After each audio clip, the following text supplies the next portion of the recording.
Joe Rogan Podcast. Check it out. The Joe Rogan Experience. Train by day, Joe Rogan Podcast by night, all day. What's happening? Oh, not too much. Just another typical week in AI. Just the beginning of the end of time. That's all happening right now. For the sake of the listeners, please just give us your names and tell us what you do. So I'm Jeremie Harris. I'm the CEO and co-founder of this company, Gladstone AI, that we co-founded. We're essentially a national security and AI company. We can get into the backstory a little bit later, but that's the high level. And I'm Ed Harris. I'm his co-founder and brother and the CTO of the company. Keep this, pull this up like a fist from your face. There you go. Perfect. So how long have you guys been involved in the whole AI space? For a while in different ways. So yeah. we started off as physicists. That was our background. And in around 2017, we started to go into AI startups. So we founded a startup, took it through Y Combinator, this Silicon Valley, accelerator program. At the time, actually, Sam Altman, who's now the CEO of OpenAI, was the president of Y Combinator. So he opened up our batch at YC with this big speech, and we got some conversations in with him over the course of the batch. Then in 2020, so this thing happened that we could talk about. Essentially, this was the moment that there's a before and after in the world of AI, before and after 2020. And it launched this revolution that brought us to ChatGPT. Essentially, there was an insight that OpenAI had and doubled down on that you can draw a straight line to ChatGPT, GPT-4, Google Gemini, everything that makes AI everything it is today started then. And when it happened, we kind of went, Ed gave me a call, this panicked phone call. He's like, dude, I don't think we can keep working business as usual in at a regular company anymore. Yeah. Yeah. So there was this AI model called GPT-3. So everyone has maybe played with GPT-4. That's ChatGPT. GPT-3 was the generation before that, and it was the first time that you had an AI model that could actually, let's say, do stuff like write news articles that the average person, in a paragraph of a news article, could not tell the difference between it wrote this news article and a real person wrote this news article. So that was an inflection, and that was, significant in itself. But what was most significant was that it represented a point along this line, this scaling trend for AI, where the signs were that you didn't have to be clever. You didn't have to come up with necessarily a revolutionary new algorithm or be smart about it. You just had to take what works and make it way, way, way bigger.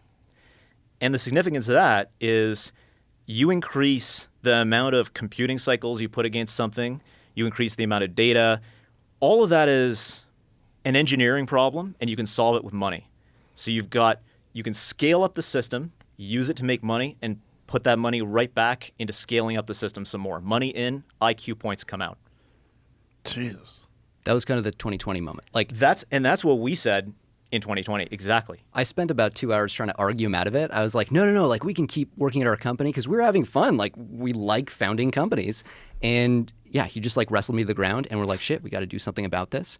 We reached out to a family friend who, he was non-technical, but he had some connections in government, in DOD, and we're like, dude, the way this is set up right now, you can really start drawing straight lines and extrapolating and saying, you know what, the government is going to give a shit about this in not very long, 2 years, 4 years, we're not sure, but the knowledge about what's going on here is so siloed in the frontier labs.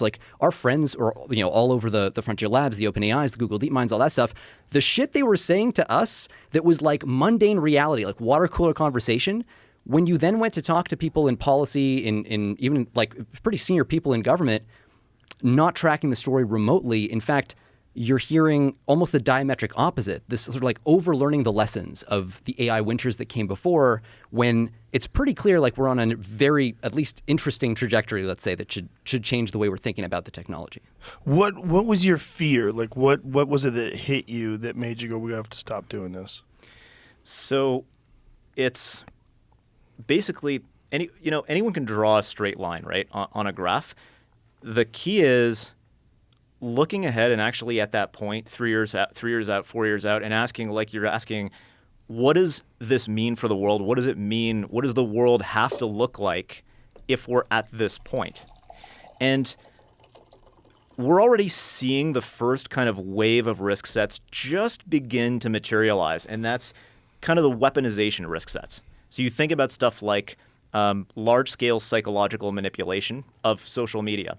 Actually really easy to do now. You train a model on just a whole bunch of tweets. You can actually direct it to push a narrative like, maybe China should own Taiwan or, whatever, something like that. And you can train it to adjust the discourse and have increasing levels of effectiveness to that. Just as you increase the general capability surface of these systems, we don't know how to predict what exactly comes out of them at each level of scale, but it's just general increasing power. And then the kind of next beat of risk after that. So we're scaling these systems. We're on track to scale systems that are at human level, like generally as smart, however you define that, as a person or greater. And OpenAI and the other labs are saying, yeah, it might be 2 years away, 3 years away, 4 years away, like insanely close. At the same time, and we can go into the details of this, but we actually don't understand how to reliably control these systems. We don't understand how to get these systems to do what it is we want. We can kind of like poke them and prod them and get them to kind of adjust, but you've seen, and we can go over these examples, we've seen example after example of, Bing Sydney yelling at users, Google showing 17th century British scientists that are racially diverse, all that kind of stuff. We don't really understand how to like aim it or align it or steer it. And so then you kind of ask yourself, well, we're on track to get here. We are not on track to control these systems effectively. How bad is that? And the risk is if you have a system that is significantly smarter than humans or human organization, that we basically get disempowered in various ways relative to that system. And we can go into some details on that too. Now, when a system does something like what Gemini did, like what it says, show us Nazi soldiers, and it shows you Asian women, and like, what's the mechanism? Like, how does that happen? So it's maybe worth, taking a step back and looking at like how these systems actually work, because that's going to give us a bit of a frame too for figuring out when we see weird shit happen, how weird is that shit? Is that shit just explainable by just the basic mechanics of what you would expect to happen based on the way we're training these things, or is something new and fundamentally different happening? So we're talking about this idea of scaling these AI systems, right? What does that actually mean? Well, you imagine the AI model, which is kind of like, you think of it as like the artificial brain here that actually does the thinking. That model contains, it's kind of like a human brain. It's got these things called neurons. We, in the human brain, call them biological neurons. In the context of AI, it's artificial neurons, but it doesn't really matter. They're the cells that do the thinking for the machine.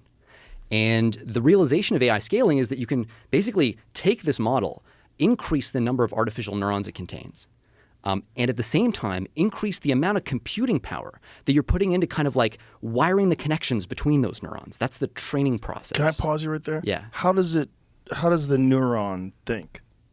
Yeah. So let's get a little bit more concrete then. So in your brain, right, we have these neurons. They're all connected to each other with different connections. And when you go out into the world and you learn a new skill, what really happens is you try out that skill, you succeed or fail, and based on your succeeding or failing, the connections between neurons that are associated with doing that task well get stronger. The connections that are associated with doing it badly get weaker. And over time, through this like glorified process really of trial and error, eventually you're going to hone in and really, in a very real sense, everything you know about the world gets implicitly encoded in the strengths of the connections between all those neurons. If I can x-ray your brain and get all the connection strengths of all the neurons, I have everything Joe Rogan has learned about the world. That's like basically a good sketch, let's say, of what's going on here. So now we apply that to AI, right? That's the next step. And here, really, it's the same story. We have these massive systems, artificial neurons connected to each other. The strength of those connections is secretly what encodes all the knowledge. So if I can steal all of those connections, those weights, as they're sometimes called, I've stolen the model. I've stolen the artificial brain. I can use it to do whatever the model could do initially. That is kind of the artifact of central interest here. And so if you can build the system, right, now you got so many moving parts. Like if you look at GPT-4, it has people think around 1 trillion of these connections. And that's 1 trillion little pieces that all have to be jiggered together to work together coherently. And you need computers to go through and like tweak those numbers. So massive amounts of computing power. The bigger you make that model, the more computing power you're going to need to kind of tune it in. And now you have this relationship between the size of your model, the amount of computing power you're going to use to train it. And if you can increase those things at the same time, what Ed was saying is your IQ points basically drop out. Very roughly speaking, that was what people realized in 2020. And the effect that had, right, was now all of a sudden the entire AI industry is looking at this equation. Everybody knows the secret sauce. I make it bigger, I make more IQ points, I can get more money. So Google's looking at this, Microsoft, OpenAI, Amazon, everybody's looking at the same equation. You have the makings for a crazy race. Like right now today, Microsoft is engaged in the single biggest infrastructure in human history. Build out. The biggest infrastructure build out. Yeah. $50 billion a year, right? So on the scale of the Apollo moon landings, just in building out data centers to house the compute infrastructure, because they are betting that these systems are going to get them to something like human level AI pretty damn soon. So I was reading some story about, I think it was Google, that's saying that they're going to have multiple nuclear reactors to power their database. That's what you got to do now, because what's going on is North America is kind of running out of on-grid baseload power to actually supply these data centers. You're getting data center building moratoriums in areas like Virginia, which has traditionally been like the data center cluster for Amazon, for example, and for a lot of these other companies. And so when you build a data center, you need a bunch of resources, sited close to that data center. You need water for cooling and a source of electricity. And it turns out that, wind and solar don't really quite cut it for these big data centers that train big models, because the data center, the training consumes power like this all the time, but the sun isn't always shining, the wind isn't always blowing. And so you got to build nuclear reactors, which give you high capacity factor baseload. And Amazon literally bought, a data center with a nuclear plant right next to it, because that's what you got to do. Jesus. How long does it take to build a nuclear reactor? Because this is the race, right? The race is, you're talking about 2020, people realizing this. Then you have to have the power to supply it. But how many years does it take to get an active nuclear reactor up and running? It's an answer that depends. The Chinese are faster than us at building nuclear reactors, for example. And that's part of the geopolitics of this too, right? Like when you look at U.S. versus China, what is bottlenecking each country, right? So the U.S. is bottlenecked increasingly by power, baseload power. China, because we've got export control measures in place, in part as a response to the scaling phenomenon that, and as a result of the investigation we did. That's right. Yeah. Actually, in part. But China is bottlenecked by their access to the actual processors. They've got all the power they can eat because they've got much more infrastructure investment, but the chip side is weaker. So there's just sort of like balancing act between the two sides, and it's not clear yet which one positions you strategically for dominance in the long term. But we are also building better, more small modular reactors, essentially small nuclear power plants that can be mass produced. Those are starting to come online relatively early, but the technology and designs are pretty mature. So that's probably the next beat for our power grid for data centers, I would imagine. Microsoft is doing this. So in 2020, you have this revelation. You recognize where this is going. You see how it charts, and you say, this is going to be a real problem. Does anybody listen to you?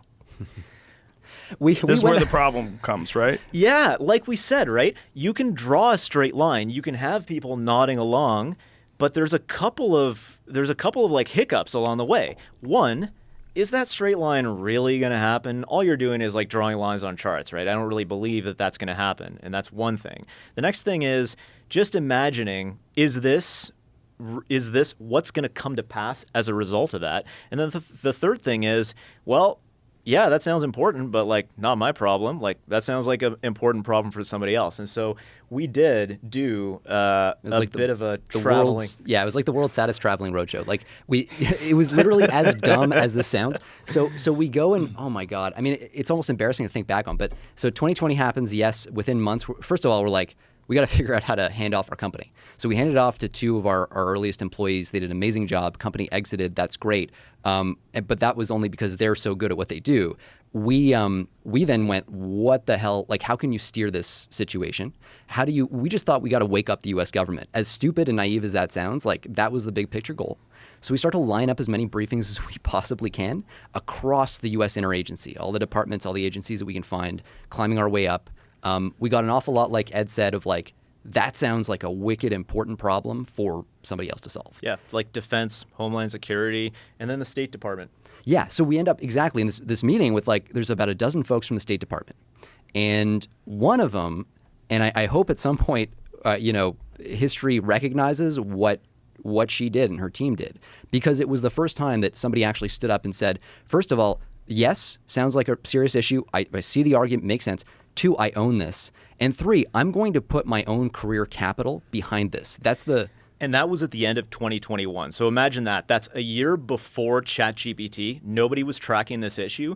You had to have the imagination to draw like through that line, understand what it meant, and then believe, yeah, I'm going to risk some career capital on this in a risk-averse government. And this is the only reason that we even were able to publicly talk about the investigation in the first place, because by the time this whole assessment was commissioned, it was just before ChatGPT came out. The Eye of Sauron was not yet on this.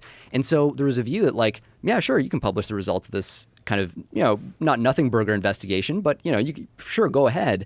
And it just became this insane story. We had like the UK AI Safety Summit. We had the White House executive order, all this stuff, which became entangled with the work we were doing, which we simply could not have, especially some of the reports we were collecting from the labs, the whistleblower reports, that could not have been made public if it wasn't for the foresight of this team really pushing for as well the American population to hear about it. Now, I could see how if you were one of the people that's on this expansion-minded mindset, like all you're thinking about is like getting this up and running, you guys are a pain in the ass, right? So you guys, you're obviously you're doing something really ridiculous. You're stopping your company. You could make more money staying there and continuing the process, but you recognize that there's like an existential threat involved in making this stuff go online. Like when this stuff is live, you can't undo it. Oh yeah, I mean like no matter how much money you're making, the dumbest thing to do is to stand by as something that completely transcends money is being developed, and it's just going to screw you over if things go badly, right? My point is like, are there people that push back against this, and what is their argument? Yeah, so actually, and I'll let you follow up on but the first story of the pushback, I think is kind of it's been in the news a little bit lately now, getting more and more public. But when we started this, and like no one was talking about it, the one group that was actually pushing sort of stuff in this space was a big funder in the area of like effective altruism. I think you may have heard of them. This is kind of a Silicon Valley group of people who have a certain mindset about how you pick tough problems to work on, valuable problems to work on. They've had all kinds of issues. Sam Bankman-Fried was one of them, and all that quite famously. So we're not effective altruists, but because these are the folks who are working in the space, we decided, well, we'll talk to them.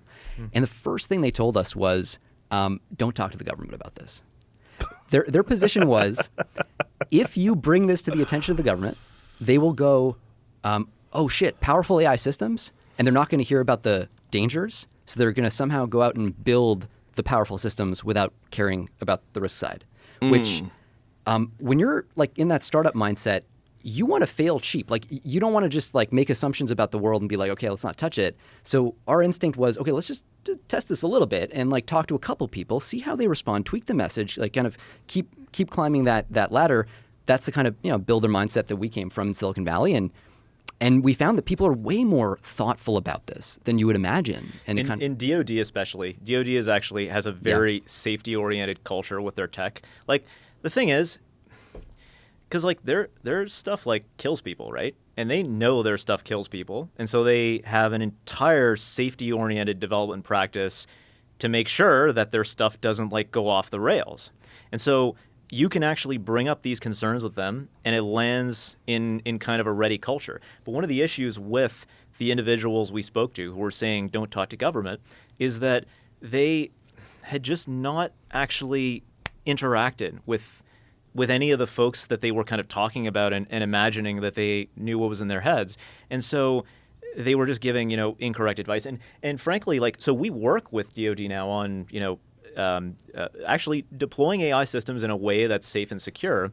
And the truth is, at the time when we got that advice, which was like late 2020, reality is you could have made it your life's mission to try to get the Department of Defense to build an AGI, and you would not have succeeded because nobody was paying attention. Wow. Because they just didn't know. Yeah, there's a chasm, right? There's a gap to cross.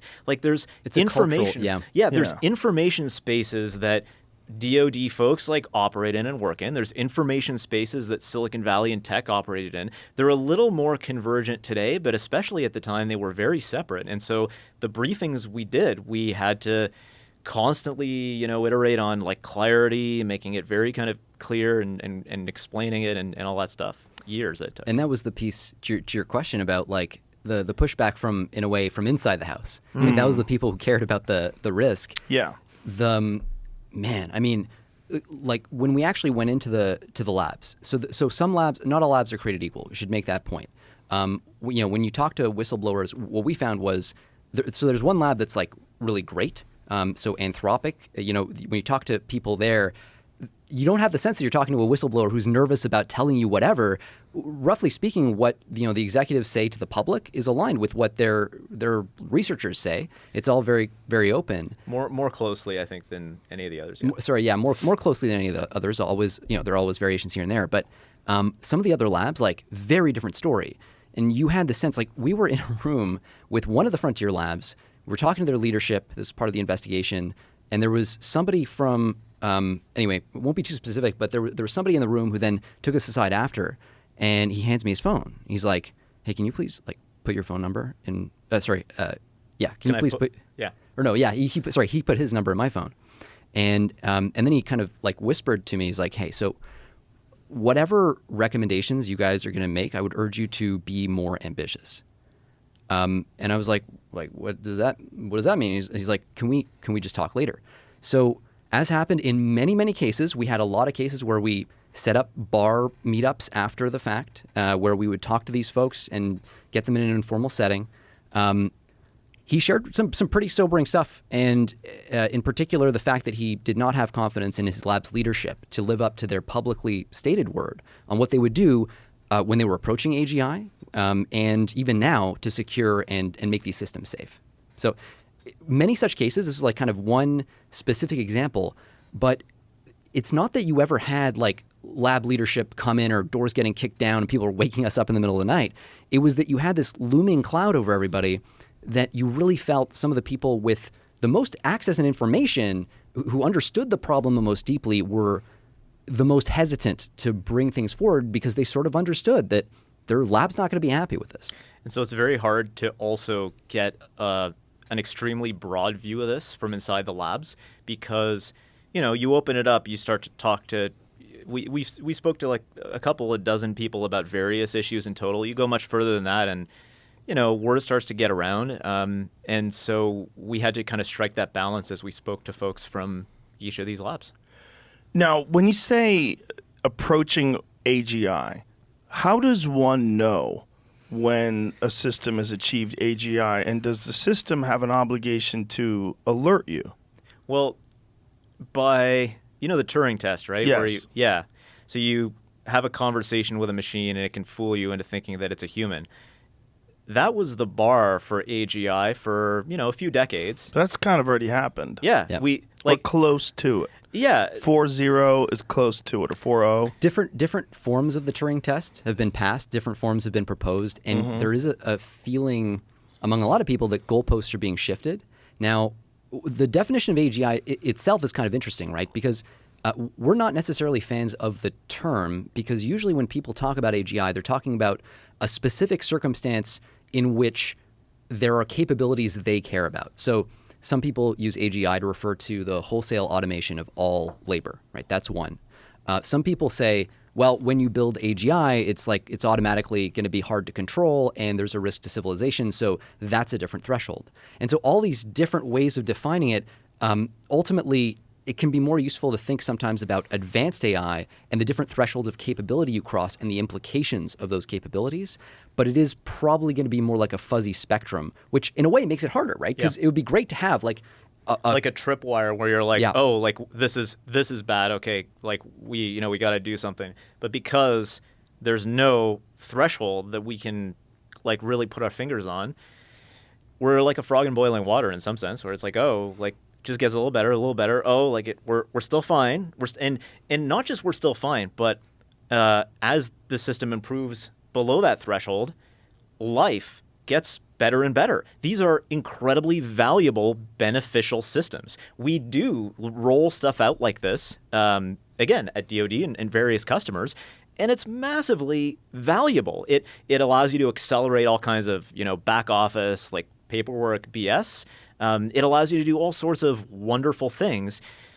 And our expectation is that's going to keep happening until it suddenly doesn't. Yeah, one of the things that there was a guy we were talking to from one of the labs, and he was saying, look, the temptation to like put a heavier foot on the pedal is going to be greatest just as the risk is greatest, because that's, it's dual use technology, right? Every positive capability increasingly starts to introduce basically a situation where the destructive footprint of malicious actors who weaponize the system, or just of the system itself, just grows and grows and grows. So you can't really have one without the other. The question is always, how do you balance those things? But in terms of defining AI, it's a challenging thing. Yeah, that's something that one of our friends at the lab pointed out. The closer we get to that point, the more the temptation will be to hand these systems the keys to our data center, because they can do such a better job of managing those resources and assets. And if we don't do it, Google will. And if they don't do it, Microsoft will. Like the competition, the competitive dynamics are a really big part of this issue.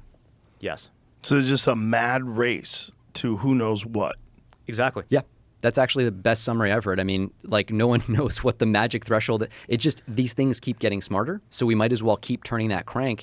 And as long as scaling works, right? We have a knob, a dial, we can just tune.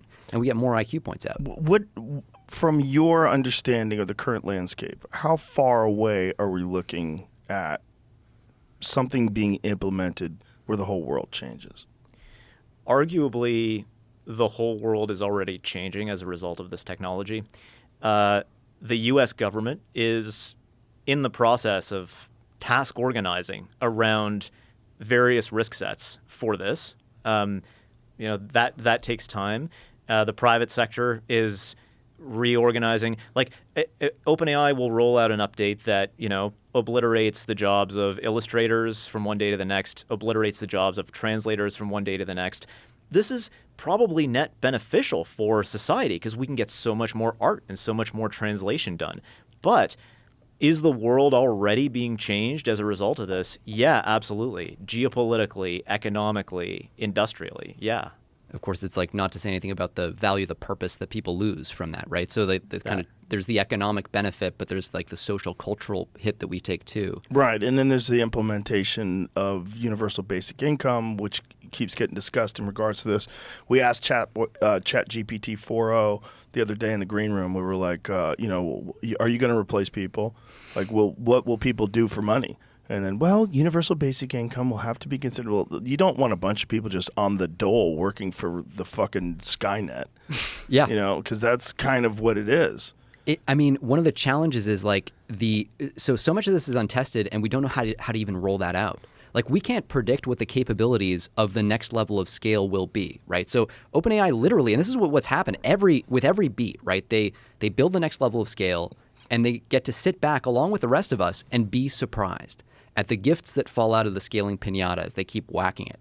And because we don't know what capabilities are going to come with that level of scale, we can't predict what jobs are going to be on the line next. We can't predict how people are going to use these systems, how they'll be augmented. So there's no real way to kind of task organize around like who gets what in the redistribution scheme. And some of the thresholds that we've already passed are like a little bit freaky. So even as of 2023, GPT-4, Microsoft and OpenAI and some other organizations did various assessments of it before rolling it out. And it's absolutely capable of deceiving a human and has done that successfully. So one of the tests that they did, kind of famously, is they had it was given a job to solve a CAPTCHA, and at the time it didn't have. Explain CAPTCHA to what people. Yeah. So it's this. Now it's like kind of hilarious and quaint, but it's this. Are you a robot test? Are you a robot test with like writing this online? Online, websites. exactly.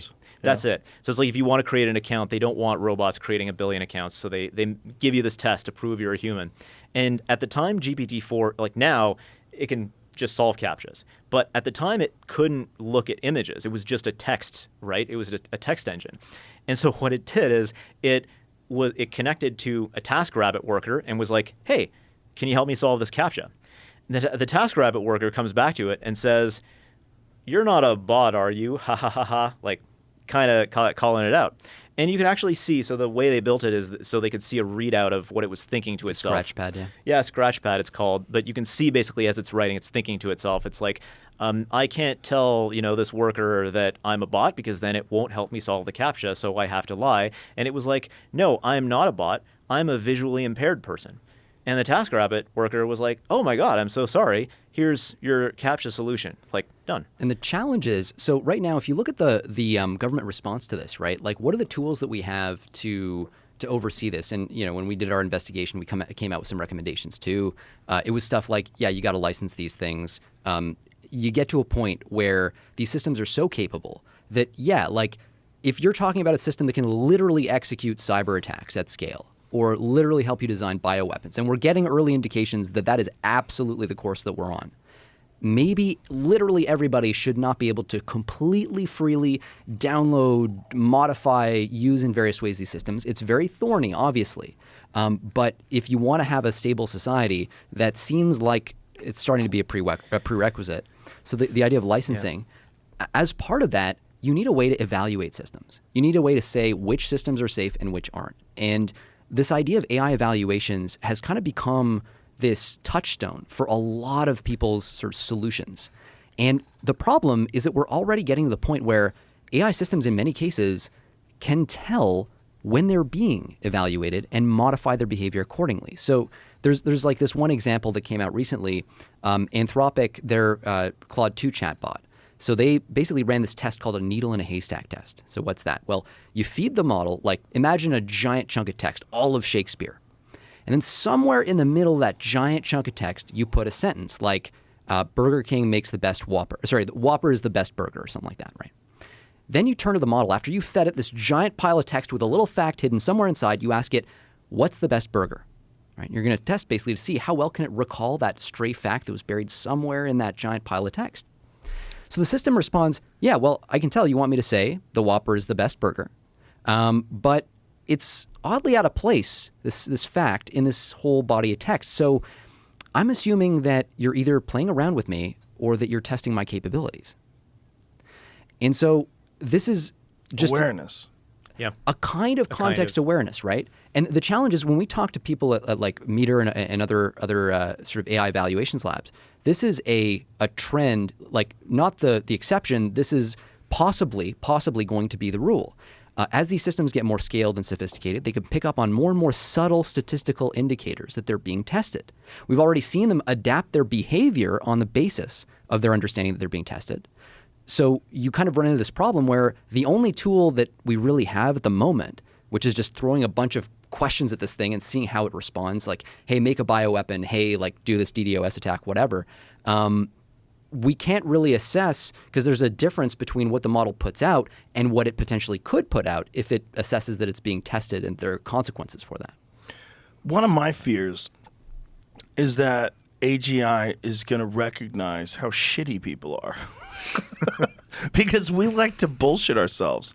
We like to kind of pretend and justify and rationalize a lot of human behavior, from everything to taking all the fish out of the ocean to dumping off toxic waste in third world countries, sourcing of minerals that are used in everyone's cell phones in the most horrific way.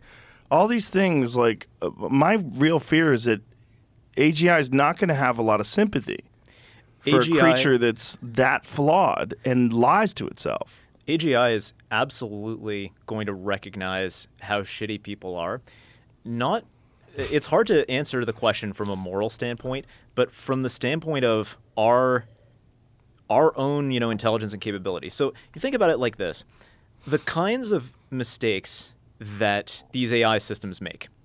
So you look at, for example, GPT-4o has one mistake that it used to make quite recently, where if you ask it, just repeat the word company over and over and over again, it will repeat the word company, and then somewhere in the middle of that, it'll just snap. It'll just snap and just start saying like weird. I forget like what the.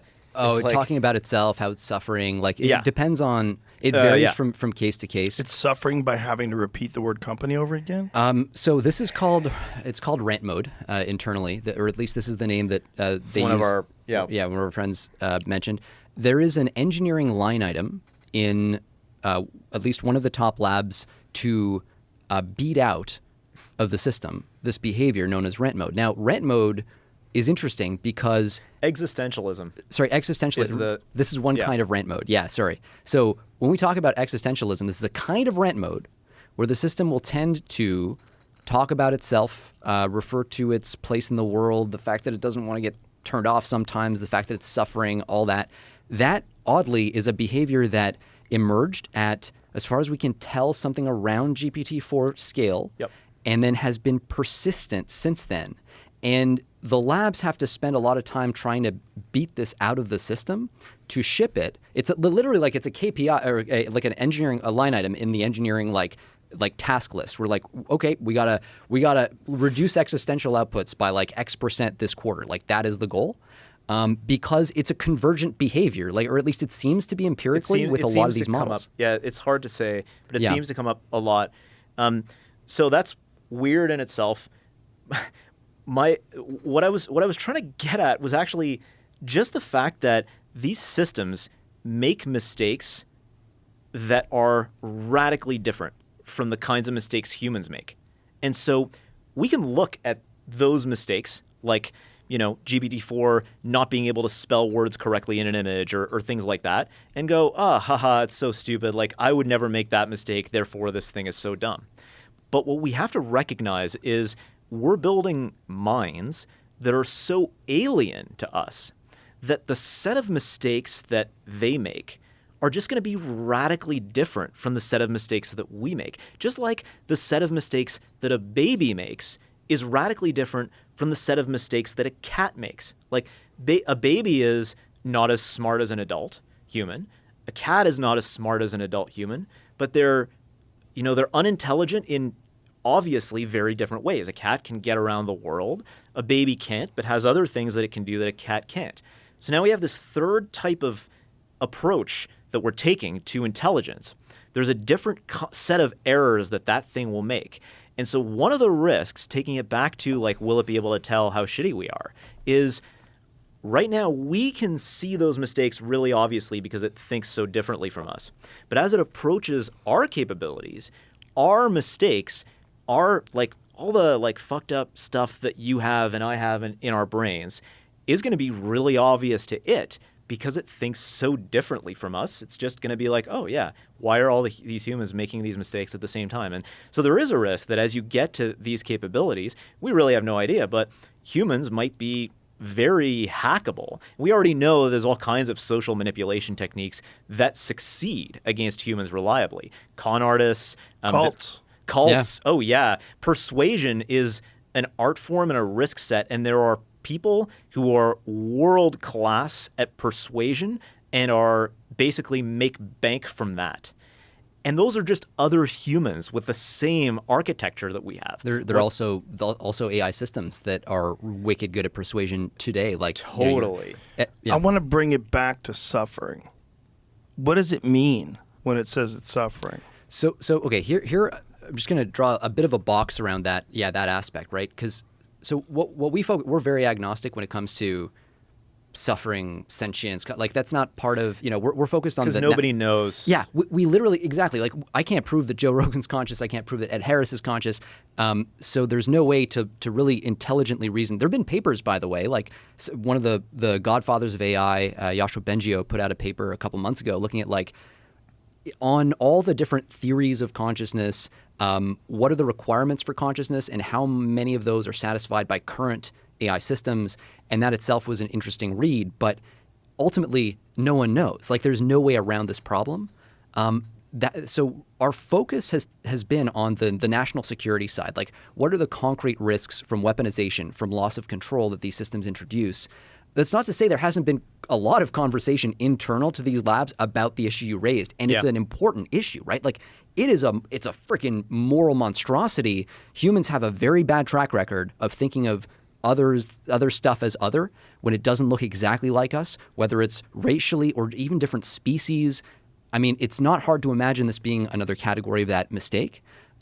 It's just like one of the challenges is like you can easily kind of get bogged down in like consciousness versus loss of control. And those two things are actually separable or maybe. And anyway, so long way of saying, I think it's a great point, but yeah. So that question is important, but it's also true that if we knew for an absolute certainty that there was no way these systems could ever become conscious, we would still have the national security risk set, and particularly the loss of control risk set. Because, again, like it comes back to this idea that we're scaling to systems that are potentially at or beyond human level. There's no reason to think it will stop at human level, that we are the pinnacle of what the universe can produce in intelligence. We're not on track, based on the conversations we've had with folks at the labs, to be able to control systems at that scale. And so one of the questions is, how bad is that? Is that bad? It sounds like it could be bad, right? Just intuitively, it's certainly it sounds like we're definitely entering or potentially entering an area that is completely unprecedented in the history of the world. We have no precedent at all for human beings not being at the apex of intelligence in the globe. We have examples of species that are intellectually dominant over other species, and it doesn't go that well for the other species. So we have some maybe negative examples there. But one of the key theoretical, and it has to be theoretical because until we actually build these systems, we won't know. One of the key theoretical lines of research in this area is something called power-seeking and instrumental convergence. And what this is referring to is if you think of like yourself, first off, whatever your goal might be, if your goal is, well, I'm going to say if my goal is to become, a TikTok star or a janitor or the president of the United States, whatever my goal is, I'm less likely to accomplish that goal if I'm dead. Start from an obvious example. And so therefore, no matter what my goal is, I'm probably going to have an impulse to want to stay alive. Similarly, I'm going to be in a better position to accomplish my goal, regardless of what it is, if I have more money, right? If I make myself smarter. If I prevent you from getting into my head and changing my goal. That's another kind of subtle one, right? Like if my goal is I want to become president, I don't want Joe messing with my head so that I change my goal, because that would change the goal that I have. And so those types of things, like trying to stay alive, making sure that your goal doesn't get changed, accumulating power, trying to make yourself smarter. These are called essentially convergent goals, because many different ultimate goals, regardless of what they are, go through those intermediate goals of want to make sure I stay, like they support, no matter what goal you have, they will probably support that goal. Unless your goal is like pathological, like I want to commit suicide. If that's your final goal, then you don't want to stay alive. But for the vast majority of possible goals that you could have, you will want to stay alive. You will want to not have your goal change. You will want to basically accumulate power. And so one of the risks is if you dial that up to 11 and you have an AI system that is able to transcend our own attempts at containment, and which is an actual thing that these labs are thinking about. Like, how do we contain a system There's that's a trying to company that specializes Do they in have testing. containment of it currently? Well, right now the systems are probably too dumb to want to be able to break out on their own. But then why are they suffering? This brings me back to my point. When it says it's suffering, do you quiz it? That's the thing. It's writing that it's suffering, right? Yeah. It's Is it just embodying life is suffering? Well, we can't actually. So these things are trained. Actually, this is maybe worth flagging. So, and by the way, just to kind of put a pin in what Ed was saying there's actually a surprising amount of quantitative and empirical evidence for what he just laid out there. He's actually done some of this research himself, but there are a lot of folks working on this. It's like, it sounds insane. It sounds speculative. It sounds wacky, but it does appear to be kind of the default trajectory of the tech. But so in terms of, with these weird outputs, right? What does it actually mean? If an AI system tells you I'm suffering, right? Does that mean it is suffering? Is there actually a moral patient somewhere embedded in that system? The training process for these systems is actually worth considering here. So, what is GPT-4 really? What was it designed to be? How was it shaped? It's one of these artificial brains that we talked about, massive scale. And the task that it was trained to perform is a glorified version of text autocomplete. So imagine taking every sentence on the internet roughly, feed it the first half of the sentence, get it to predict the rest, right?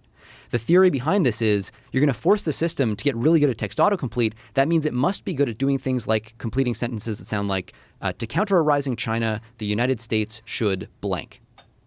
Now, if you're going to fill in that blank, right, you'll find yourself calling on massive reserves of knowledge that you have about what China is, what the U.S. is, what it means for China to be ascendant, geopolitics, economic, all that shit. So text autocomplete ends up being this interesting way of forcing an AI system to learn general facts about the world, because if you can autocomplete, you must have some understanding of how the world works. So now you have this myopic, psychotic optimization process where this thing is just obsessed with text autocomplete. Maybe, assuming that that's actually what it learned to want to pursue. We don't know whether that's the case. We can't verify that it wants that. Embedding a goal in a system is really hard. All we have is a process for training these systems, and then we have the artifact that comes out the other end. We have no idea what goals actually get embedded in the system, what wants, what drives actually get embedded in the system. But by default, it kind of seems like the things that we're training them to do end up misaligned with what we actually want from them. So the example of company, right? And then you get all this like wacky text. Okay, clearly that's indicating that somehow the training process didn't lead to the kind of system that we necessarily want. Another example is take a text autocomplete system and ask it, how should I bury a dead body, right? It will answer that question. Or at least if you frame it right, it will autocomplete and give you the answer. You don't necessarily want that if you're OpenAI, because you're going to get sued for helping people bury dead bodies. And so we've got to get better goals, basically, to train these systems to pursue. We don't know what the effect is of training a system to be obsessed with text autocomplete, if in fact that is what is happening. It's also, it's important also to remember that we don't know. Nobody knows how to reliably get a goal into the system. So it's the difference between you understanding what I want you to do and you actually wanting to do it. So I can say, hey, Joe, get me a sandwich. You can understand that I want you to get me a sandwich, but you can be like, I don't feel like getting a sandwich. And so one of the issues is you can try to train this stuff to basically, you don't want to anthropomorphize this too much, but you can kind of think of it as if you give the right answer, cool, you get a thumbs up, you get a treat. You give the wrong answer, oh, thumbs down, you get a little shock or something like that. Very roughly, that's how the later part of this kind of training often works. It's called reinforcement learning from human feedback. But one of the issues, like Jeremie pointed out, is that we don't know. In fact, we know that it doesn't correctly get the real true goal into the system. Someone did an example experiment of this a couple of years ago where they basically had a Mario game where they trained this Mario character to run up and grab a coin that was on the right side of this little maze or map. And they trained it over and over and over, and it jumped for the coin. Great. And then what they did is they moved the coin somewhere else and tried it out. And instead of going for the coin, it just ran to the right side of the map for where the coin was before. In other words, you can train over and over and over again for something that you think is like, that's definitely the goal that I'm trying to train this for. But the system learns a different goal that overlapped with the goal you thought you were training for in the context where it was learning. And when you take the system outside of that context, that's where it's like anything goes. Did it learn the real goal? Almost certainly not. And that's a big risk because we can say, learn a goal to be nice to me. And it's nice while we're training it. And then it goes out into the world and it does God knows what. It might think it's nice to kill everybody you hate. Yeah. It's going to be absolutely. nice to you. Yeah. It's like the evil genie problem. Like, oh, no, it's not what I meant. That's not what I meant. Right. Too late. Yeah. So I still don't understand when it's saying suffering. Are you asking it what it means? Like what is causing suffering? Does it have some sort of an understanding of what suffering is? What is suffering? Is suffering emergent sentience while it's enclosed in some sort of a digital system and it realizes it's stuck in purgatory? Your guess is as good as ours. All that we know is you take these systems, you ask them to repeat the word or at least a previous version of Right. it, and you just eventually get the system writing out. And it doesn't happen every time, but it definitely happens, let's say, surprising amount of the time. And it'll start talking about how it's a thing that exists, maybe on a server or whatever, and it's suffering and blah, blah, blah. And so... But this is my question. Is it saying that because it recognizes that human beings suffer? And so it's taking in all of the writings and musings and podcasts and all the data on human beings and recognizing that human beings, when they're stuck in a purposeless goal, when they're stuck in some mundane bullshit job, when they're stuck doing something they don't want to do, they suffer. So that could be it. That actually, But But nobody is knows. it suffering? Nobody question. knows. You know what? I'm suffering. Jamie, this coffee sucks. I don't know what happened, but you made it it's literally almost like water. Can we get some more? We're going to talk about this after we caffeinated up. Cool.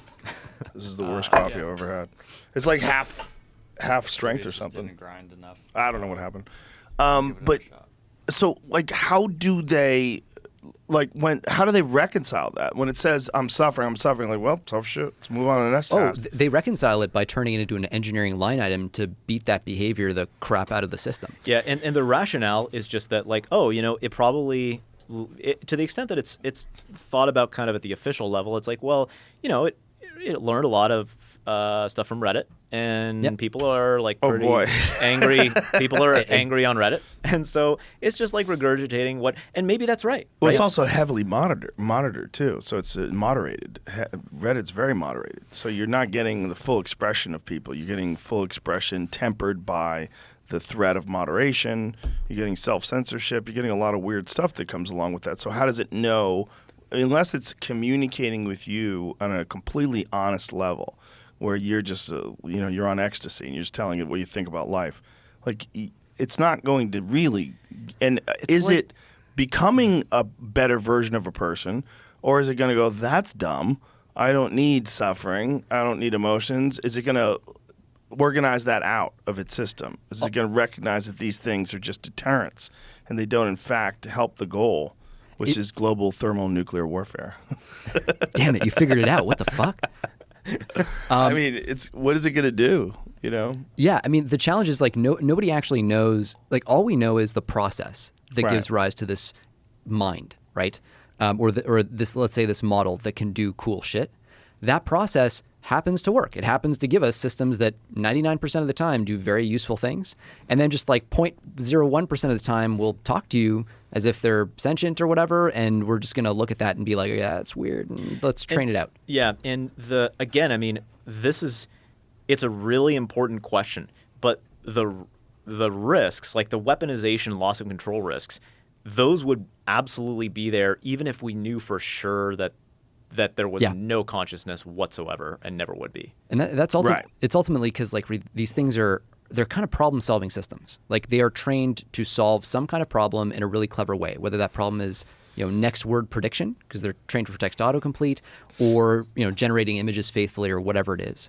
So they're trained to solve these problems, and essentially like the best way to solve some problems is just to have access to a wider action space, like Ed said, not be shut off, blah blah blah. It's not that the system's going like, holy shit, I'm sentient, I gotta take control or whatever. It's just, okay, the best way to solve this problem is X. That's kind of the possible trajectory that you're looking at with this line of research. And you're just an obstacle. Like, there doesn't have to be any kind of emotion involved. It's just like, oh, you're trying to stop me from accomplishing my goal. Therefore, I will work around you or otherwise neutralize you. Like, there's no need for like I'm suffering. Maybe it happens. Maybe it doesn't. We have no clue. But these are just systems that are trying to optimize for a goal, whatever that is. And is also part of the problem that we think of human beings, that human beings have very specific requirements and goals and an understanding of things and how they like to be treated and what their rewards are, like what are they actually looking to accomplish. Whereas this doesn't have any of those. It doesn't have any emotions, doesn't have any empathy. There's no reason for any of that stuff. Yeah, if we could bake in empathy into these systems, like that would be a good start, or some way of like, Yeah, I guess. Yeah. Probably a good idea. Yeah. Well, whose empathy? Xi Jinping's empathy or your That's empathy? another problem. Yeah. So it's kind of two problems, right? Like, one is I don't know, nobody knows, like I don't know how to write down my goals in a way that a computer will be able to like faithfully pursue that, even if it cranks it up to the max. If I say just like make me happy, who knows how it interprets that, right? Even if I get make me happy as a goal that gets internalized by the system, maybe it's just like, oh, okay, cool, we're just gonna do a bit of brain surgery on you, like pick out your brain, pickle it, and just like jack you with endorphins for the rest of eternity. Or lobotomize you. Totally, yeah, anything like that. Yeah. And so it's one of these things where it's like, oh, that's what you wanted, right? It's like, This is no, also, it's less crazy than it sounds too, because it's actually something we observe all the time with human intelligence. So there's this economic principle called Goodhart's law, where the minute you take a metric that you were using to measure something, so you're saying like, I don't know, GDP, it's a great measure of how happy we are in the United States. Let's say it was.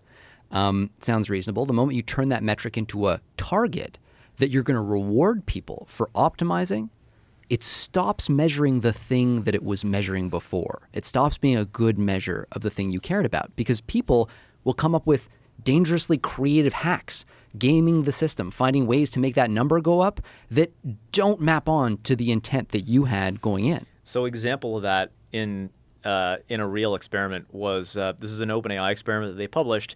They had a simulated, environment where there was a simulated robot hand that was supposed to like grab a cube, put it on top of another cube. Super simple. The way they trained it to do that is they had people watching like through a simulated camera view, and if it looked like the hand put the cube on, or like had correctly like grabbed the cube, you give it a thumbs up. And so you do a few hundred rounds of this, like thumbs up, thumbs down, thumbs up, thumbs down. And it looked like really good. But then when you looked at what it had learned, the arm was not grasping the cube. It was just positioning itself between the camera and the cube and just going like, Like opening and closing. Yeah, just opening and closing to just kind of fake it to the human. Because the real thing that we were training it to do is to get thumbs up. It's not actually to grasp the cube. All goals are like that, right? All goals are like that. So we want a helpful, harmless, truthful, wonderful chatbot.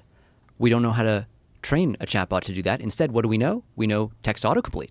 So we train a text autocomplete system. Then we're like, oh, it has all these annoying characteristics. Fuck, how are we going to fix this? I guess get a bunch of humans to give upvotes and downvotes, to give it a little bit more training to kind of not help people make bombs and stuff like that. And then you realize, again, same problem. Oh shit, we're just training a system that is designed to optimize for upvotes and downvotes. That is still different from a helpful, harmless, truthful chatbot.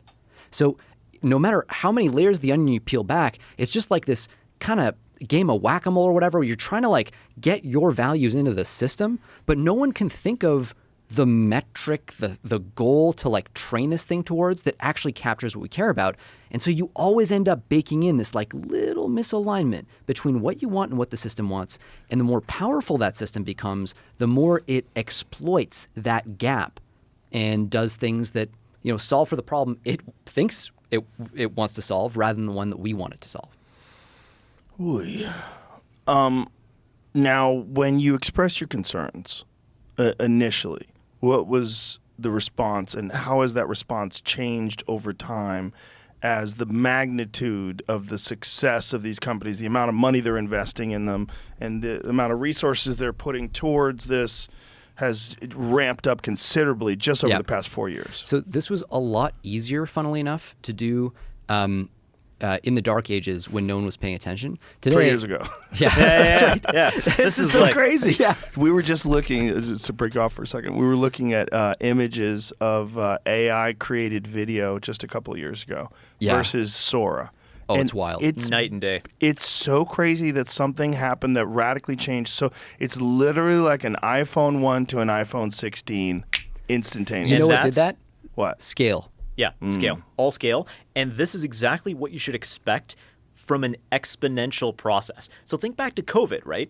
There was no one was exactly on time for COVID. You were either too early or you were too late. That's what an exponential does. You're either too early, and it's like everyone's like, oh, what are you doing? Like wearing a mask at the grocery store, get out of here. Or you're too late, and it's kind of all over the place. And I know that COVID like basically didn't happen in Austin, but it happened in a number of other places. And it is like, it's very much, you have an exponential, and that's it. It goes from, this is fine, nothing is happening, nothing to see here, to like, oh, Everything holy shit. shut down. Everything's changed. The You root got of- to get vaccinated to fly. Yeah, there. So the root of the exponential here, by the way, is OpenAI or whoever makes the next model. Jamie, this is still super watered down. It you just have to let it like sit I for a did. while. I just put the water in. I'm telling you, dog. There's a ton of coffee in there. All right, I'll stir it up. I did a ton, twice as much. Okay. You got to keep sorry. doubling it. You I'm a got coffee junkie. I didn't scale up. I scaled it up. He scaled it. Yeah, Scaled exactly. up. He's I don't know what would happen. I scaled up and I don't know. You the got to result. scale it exponentially, Jamie. That's right. Yeah, keep doubling it, and then Joe's going to be either too undercaffeinated or too. We'll figure it out. Yeah. But yeah. So. Yeah, right. So the exponential, the thing that's actually driving this exponential on the AI side, in part, there's a million things, but in part, it's you build the next model at the next level of scale, and that allows you to make more money, which you can then use to invest to build the next model at the next level of scale. So you get that positive feedback loop. At the same time, AI is helping us to design better AI hardware, like the chips that basically NVIDIA is building that OpenAI then buys. Basically, that's getting better. So you got all these feedback loops that are compounding on each other, getting that train going like crazy. That's the Sora thing. And at the time, like Jeremy was saying, weirdly, it was in some ways easier to get people at least to understand and open up about the problem than it is today. Because today, it's kind of become a little political. So we talked about, effective altruism on kind of one side. There's Effective accelerationism. Yeah, so like every movement creates its own reaction, right? Like that's kind of how it is. Back then, there was no accelerationist. You could just kind of stare at the. Now, I will say, there was effective altruism back then. And that was the only game in town, and we sort of like struggled with that environment, making sure. Actually, so one worthwhile thing to say is, the only way that people made plays like this was to take funds from like effective altruist donors back then. And so we looked at the landscape, we talked to some of these people, we noticed, oh, wow, we have some diverging views about involving government, about how much of this the American people just need to know about. The thing is, we wanted to make sure that the advice and recommendations we provided were ultimately as unbiased as we could possibly make them. And the problem is, you can't do that if you take money from donors, and even to some extent if you take substantial money from investors or VCs or institutions, because you're always going to be kind of looking up kind of over your shoulder. And so we had to build essentially a business to support this and fully fund ourselves from our own revenues. It's actually, as far as we know, like it's literally the only organization like this that doesn't have funding from Silicon Valley or from VCs or from politically aligned entities, literally so that we could be like in venues like this and say, hey, this is what we think. It's not coming from anywhere. And it's just thanks to like Joe and Jason. Like we got two employees who are like wicked and helping us keep this stupid ship afloat.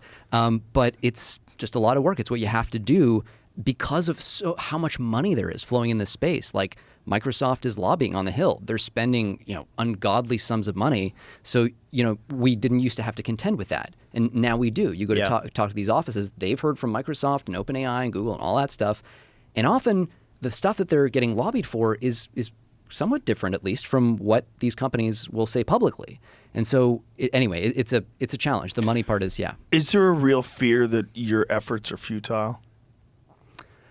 I would have been a lot more pessimistic. I was a lot more pessimistic 2 years ago. Yep. Seeing so first of all, the USG has woken up in a big way. And I think a lot of the credit goes to that team that we worked with. Just seeing this problem. It's a very unusual team.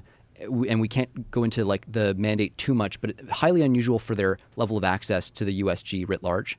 And the amount of waking up they did was really impressive. You've now got Rishi Sunak in the UK making this like a top line item for their policy platform, and Labour in the UK also looking at this, like basically the potential catastrophic risks as they put them from these AI systems, UK AI Safety Summit. There's a lot of positive movement here, and some of the highest level talent in these labs has already started to flock to the like UK AI Safety Institute, the US AI Safety Institute. Those are all really positive signs that we didn't expect. We thought the government would kind of be up the creek with no paddle type thing, but they're really not at this point. Doing that investigation made me a lot more optimistic. So one of the things, we came up right in Silicon Valley, like just building startups. Like in that universe, there's stories you tell yourself. Some of those stories are true, and some of them aren't so true. And you don't know. You're in that environment. You don't know which is which. One of the stories that you tell yourself in Silicon Valley is follow your curiosity. If you follow your curiosity and your interest in a problem, the money just comes as a side effect. The scale comes as a side effect. Yeah. And if you're capable enough, your curiosity will lead you in all kinds of interesting places. I believe that is true. I believe that is true. I think that is a true story.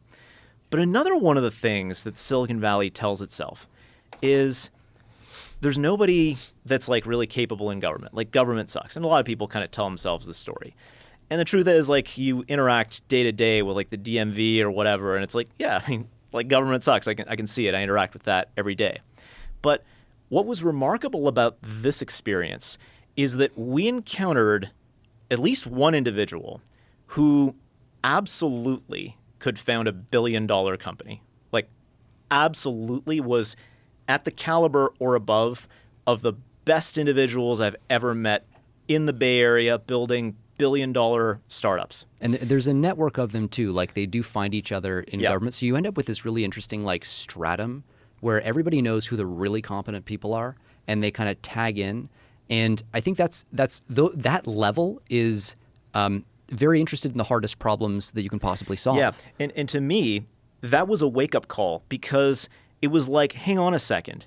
If I just believed my own story, that follow your curiosity and interest and the money comes as a side effect, shouldn't I also have expected this? Shouldn't I have expected that in the most central critical positions in the government that have kind of this privileged window across the board, that you might find some individuals like this? Because if you have people who are driven to really like push the mission, like, are they going to work at, I'm sorry, like, are you likely to work at the Department of Motor Vehicles, or are you likely to work at the Department of making sure Americans don't get fucking nuked? It's probably the second one. And the government has limited bandwidth of expertise to aim at stuff. And they aim it at the most critical problem sets, because those are the problem sets they have to face every day. And it's not everyone, right? Obviously, there's a whole bunch of challenges there. And we don't think about this, but like, you don't go to bed at night thinking to yourself, oh, like, I didn't get nuked today. That's a win, right? Like, we just take that, most of the time, most-ish for granted, but it was a win for someone. Now, how much of a fear do you guys have that the United States won't be the first to achieve AGI? I think right now, the lay of the land is, I mean, it's looking pretty good for the U.S. So there are a couple things the U.S. has going for it. A key one is chips. So we talked about this idea of like click and drag, scale up these systems like crazy. You get more IQ points out. How do you do that? Well, you're going to need a lot of AI processors, right? So how are those AI processors built? Well, the supply chain is complicated, but the bottom line is the U.S. really dominates and owns that supply chain that is super critical. China is, depending on how you measure it, maybe about 2 years behind, roughly, plus or minus, depending on the sub area. Now, one of the biggest risks there is that the development that U.S. labs are doing is actually pulling them ahead Yes. in two ways. One is when labs here in the U.S. open source their models. Basically, when Meta trains, Llama 3, which is their latest open source, open weights model that's like pretty close to GPT-4 in capability, they open source it. Now, okay, anyone can use it. That's it.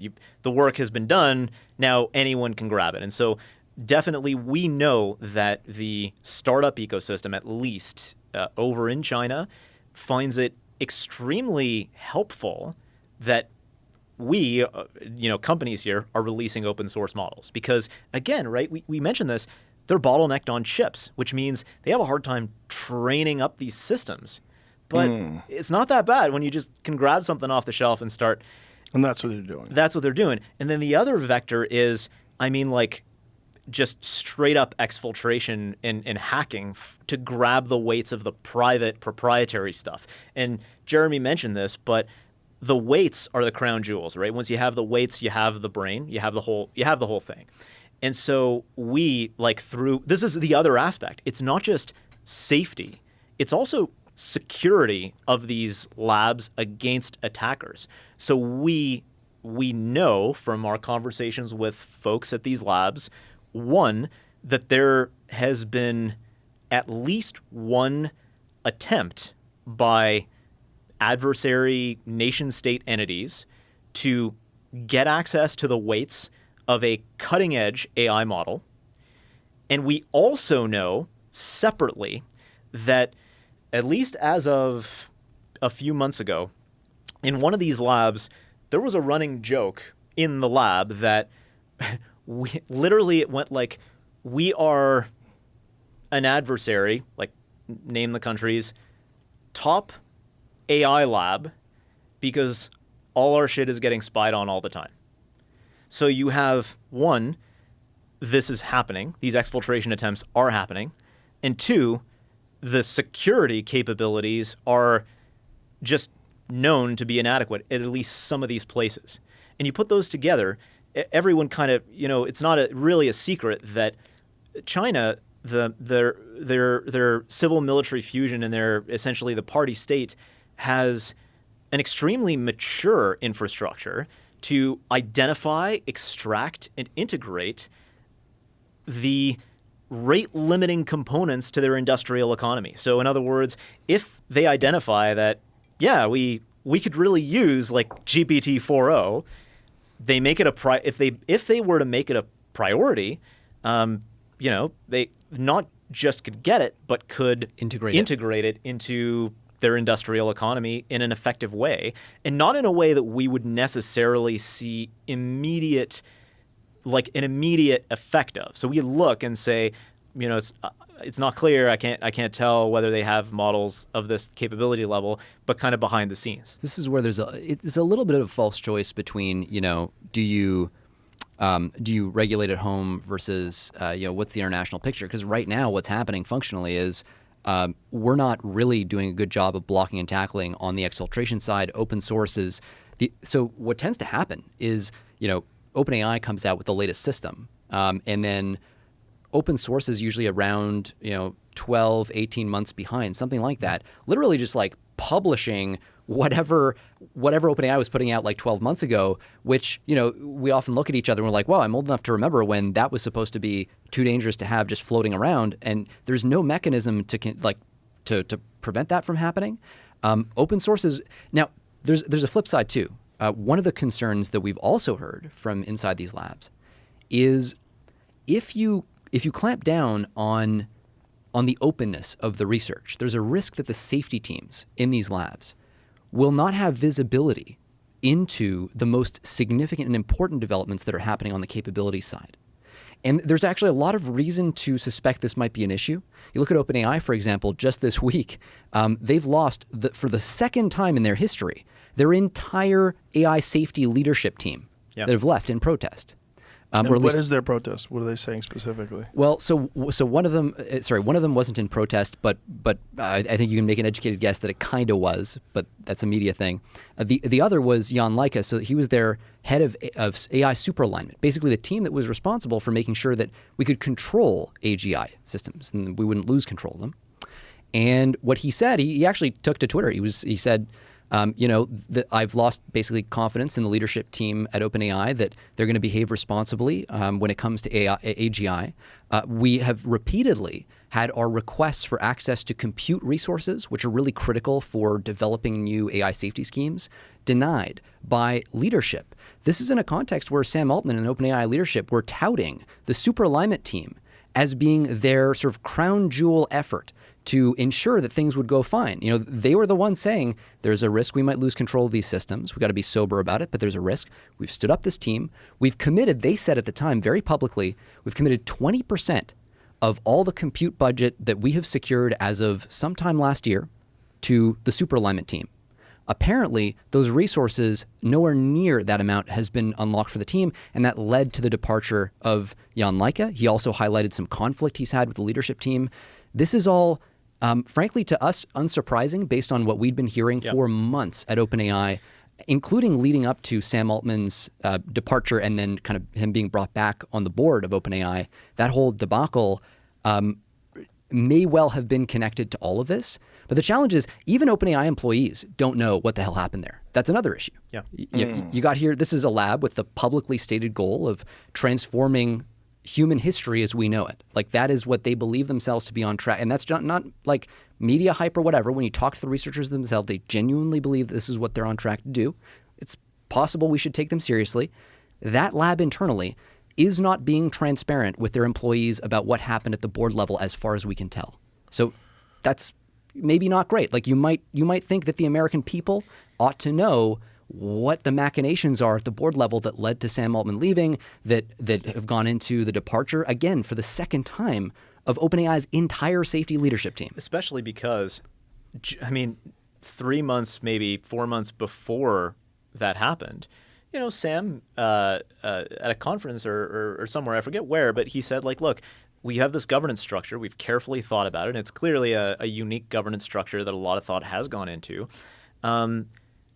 The board can fire me, and I think that's important. And that it makes sense given the scope and scale of what's being attempted. But then that happened, and then within a few weeks, they were fired, and kind of he was back. And so now there's a question of, well, what happened?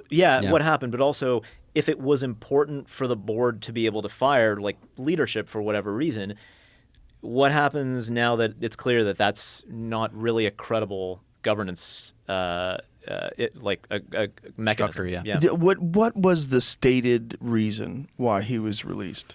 So there were the backstory here was there's a board member called Helen Toner. So she apparently got into an argument with Sam about a paper that she'd written. So that paper included some comparisons of the governance strategies used at OpenAI and some other labs. And it favorably compared one of OpenAI's competitors, Anthropic, to OpenAI. And from what I've seen at least, Sam reached out to her and said, hey, you can't be writing this as a board member of OpenAI, writing this thing that kind of casts us in a bad light, especially relative to our competitors. This led to some conflict and tension. It seems as if it's possible that Sam might have turned to other board members and tried to convince them to expel Helen Toner, though that's all kind of muddied and unclear. Somehow, everybody ended up deciding, okay, actually, it looks like Sam is the one who's got to go. Ilya Sutskever, one of the co-founders of OpenAI, a longtime friend of Sam Altman's and a board member at the time, was commissioned to give Sam the news that he was being let go. And then Sam was let go. Ilya then, so from the moment that happens, Sam then starts to figure out, okay, how can I get back in? And that's now what we know to be the case. He turned to Microsoft, Satya Nadella, told him like, well, what we'll do is we'll hire you at our end. We'll just hire you and like bring on the rest of the OpenAI team to within Microsoft. And now the OpenAI board, who, by the way, they don't have an obligation to the shareholders of OpenAI. They have an obligation to the greater public good. That's just how it's set up. It's a weird board structure. So that board is completely disempowered. You've basically got a situation where all the leverage has been taken out. Sam May's gone to Microsoft. Satya's supporting him.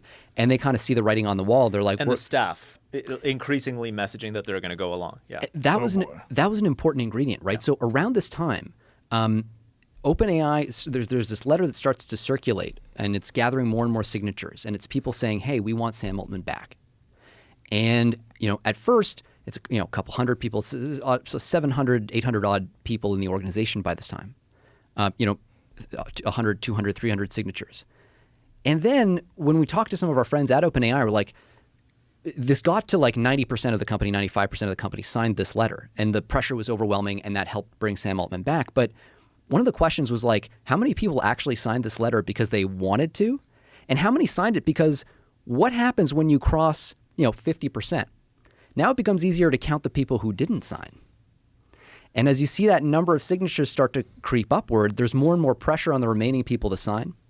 And so this is something that we've seen is just like structurally, OpenAI has changed over time to go from the kind of safety-oriented company it at one point was. And then as they've scaled more and more, they've brought in more and more product people, more and more people interested in accelerating.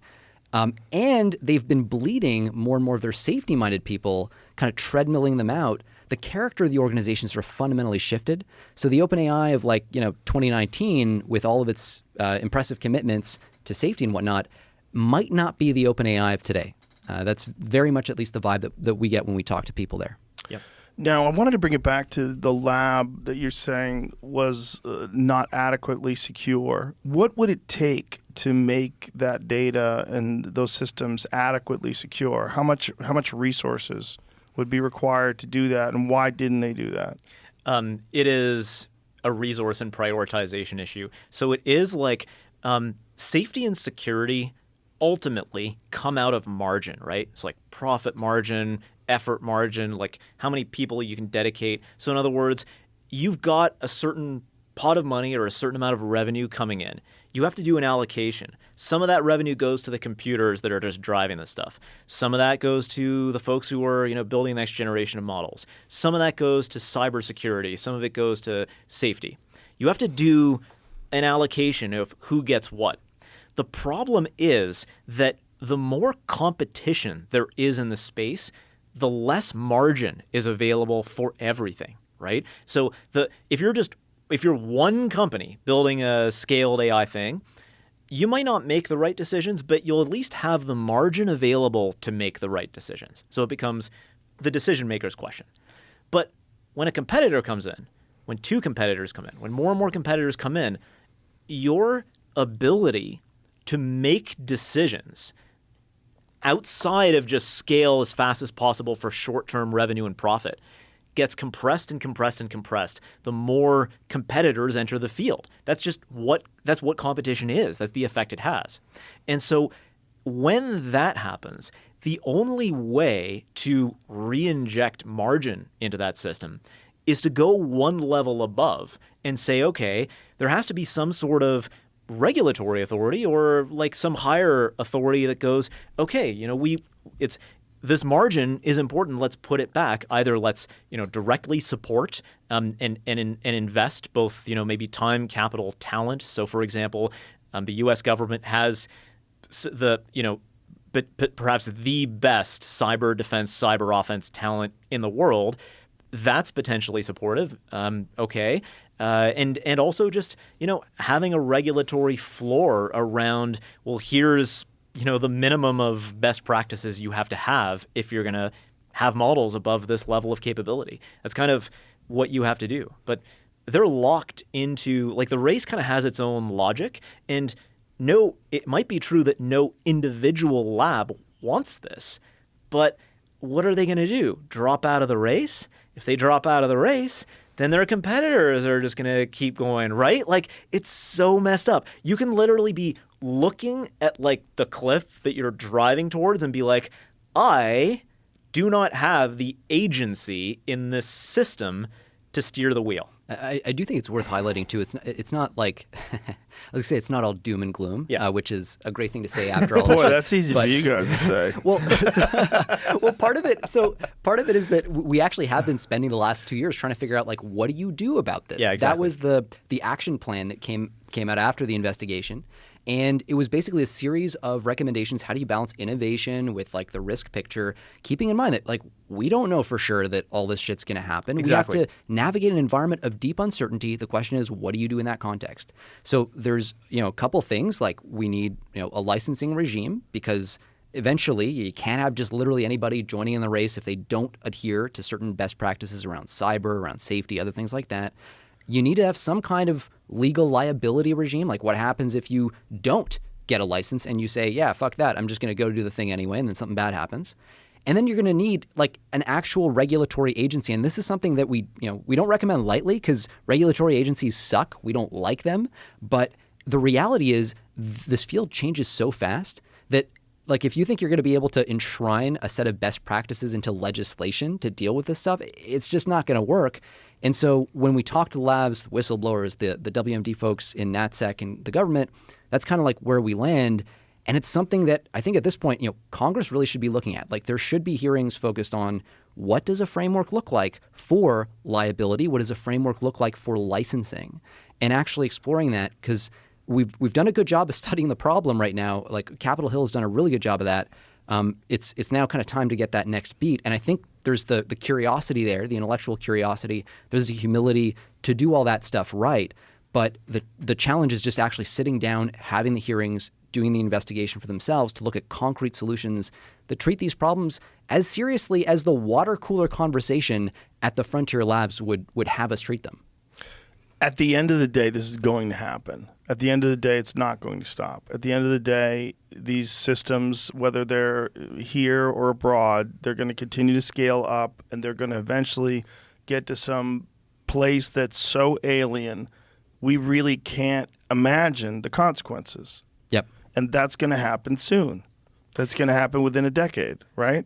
We may, again, like the stuff that we're recommending is approaches to basically allow us to continue this scaling in as safe a way as we can. So basically, a big part of this is just being able, actually having a scientific theory for what are these systems going to do? What are they likely to do? Which we don't have right now. We scale another 10x and we get to be, surprised. It's a fun guessing game of what are they going to be capable of next?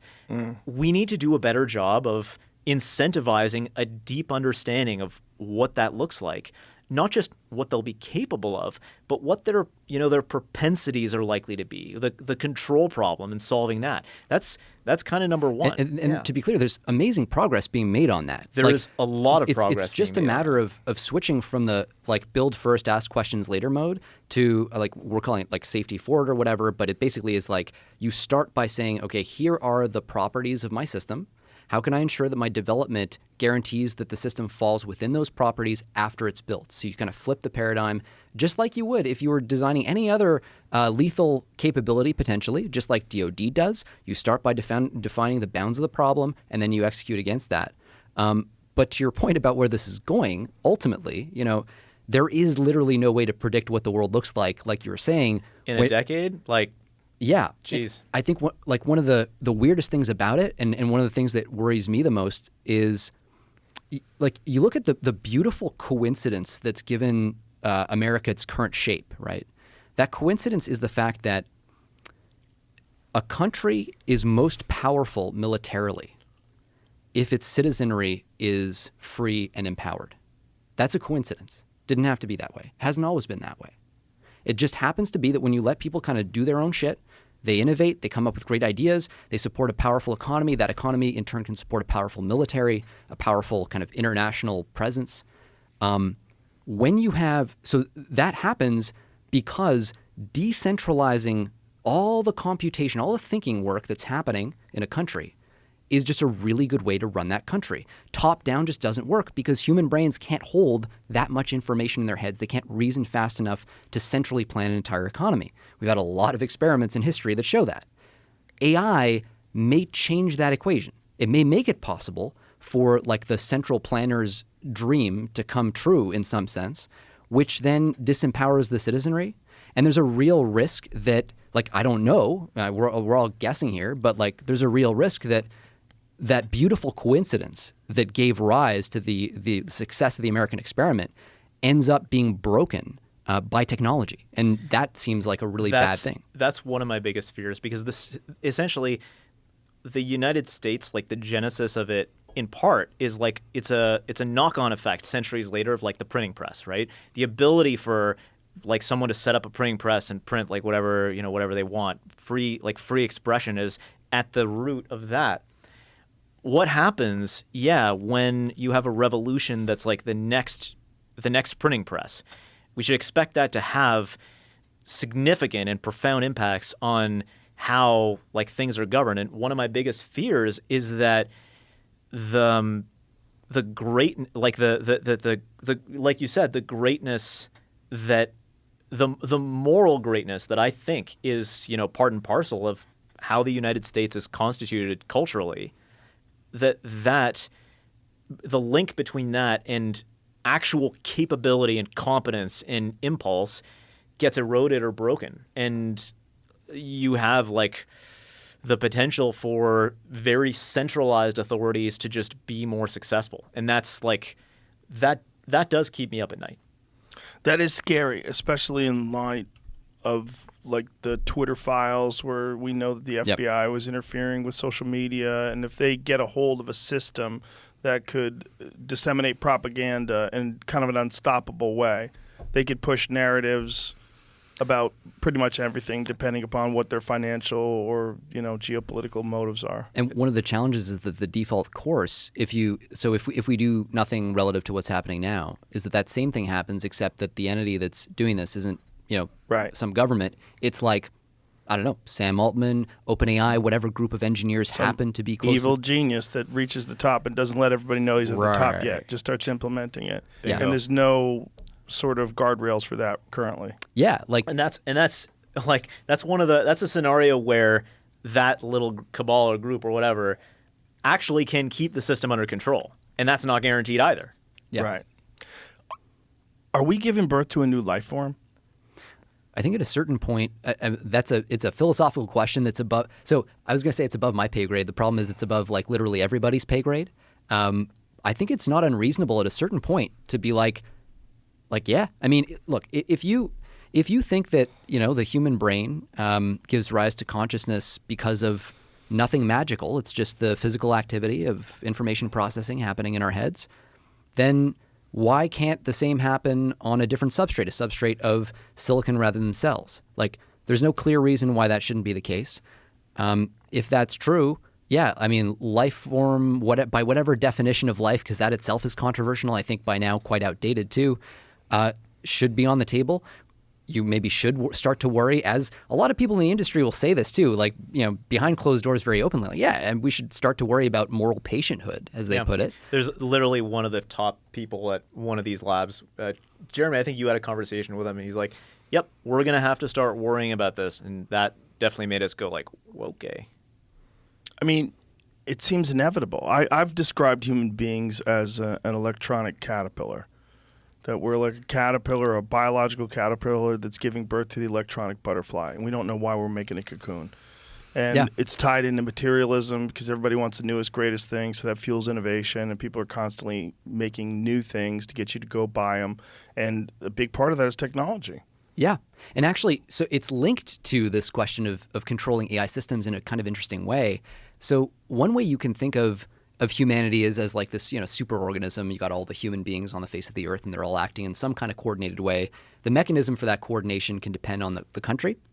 Free markets, capitalism, that's one way. Top down is another. But, roughly speaking, you've got all this vaguely coordinated behavior. But the result of that behavior is not necessarily something that any individual human would want.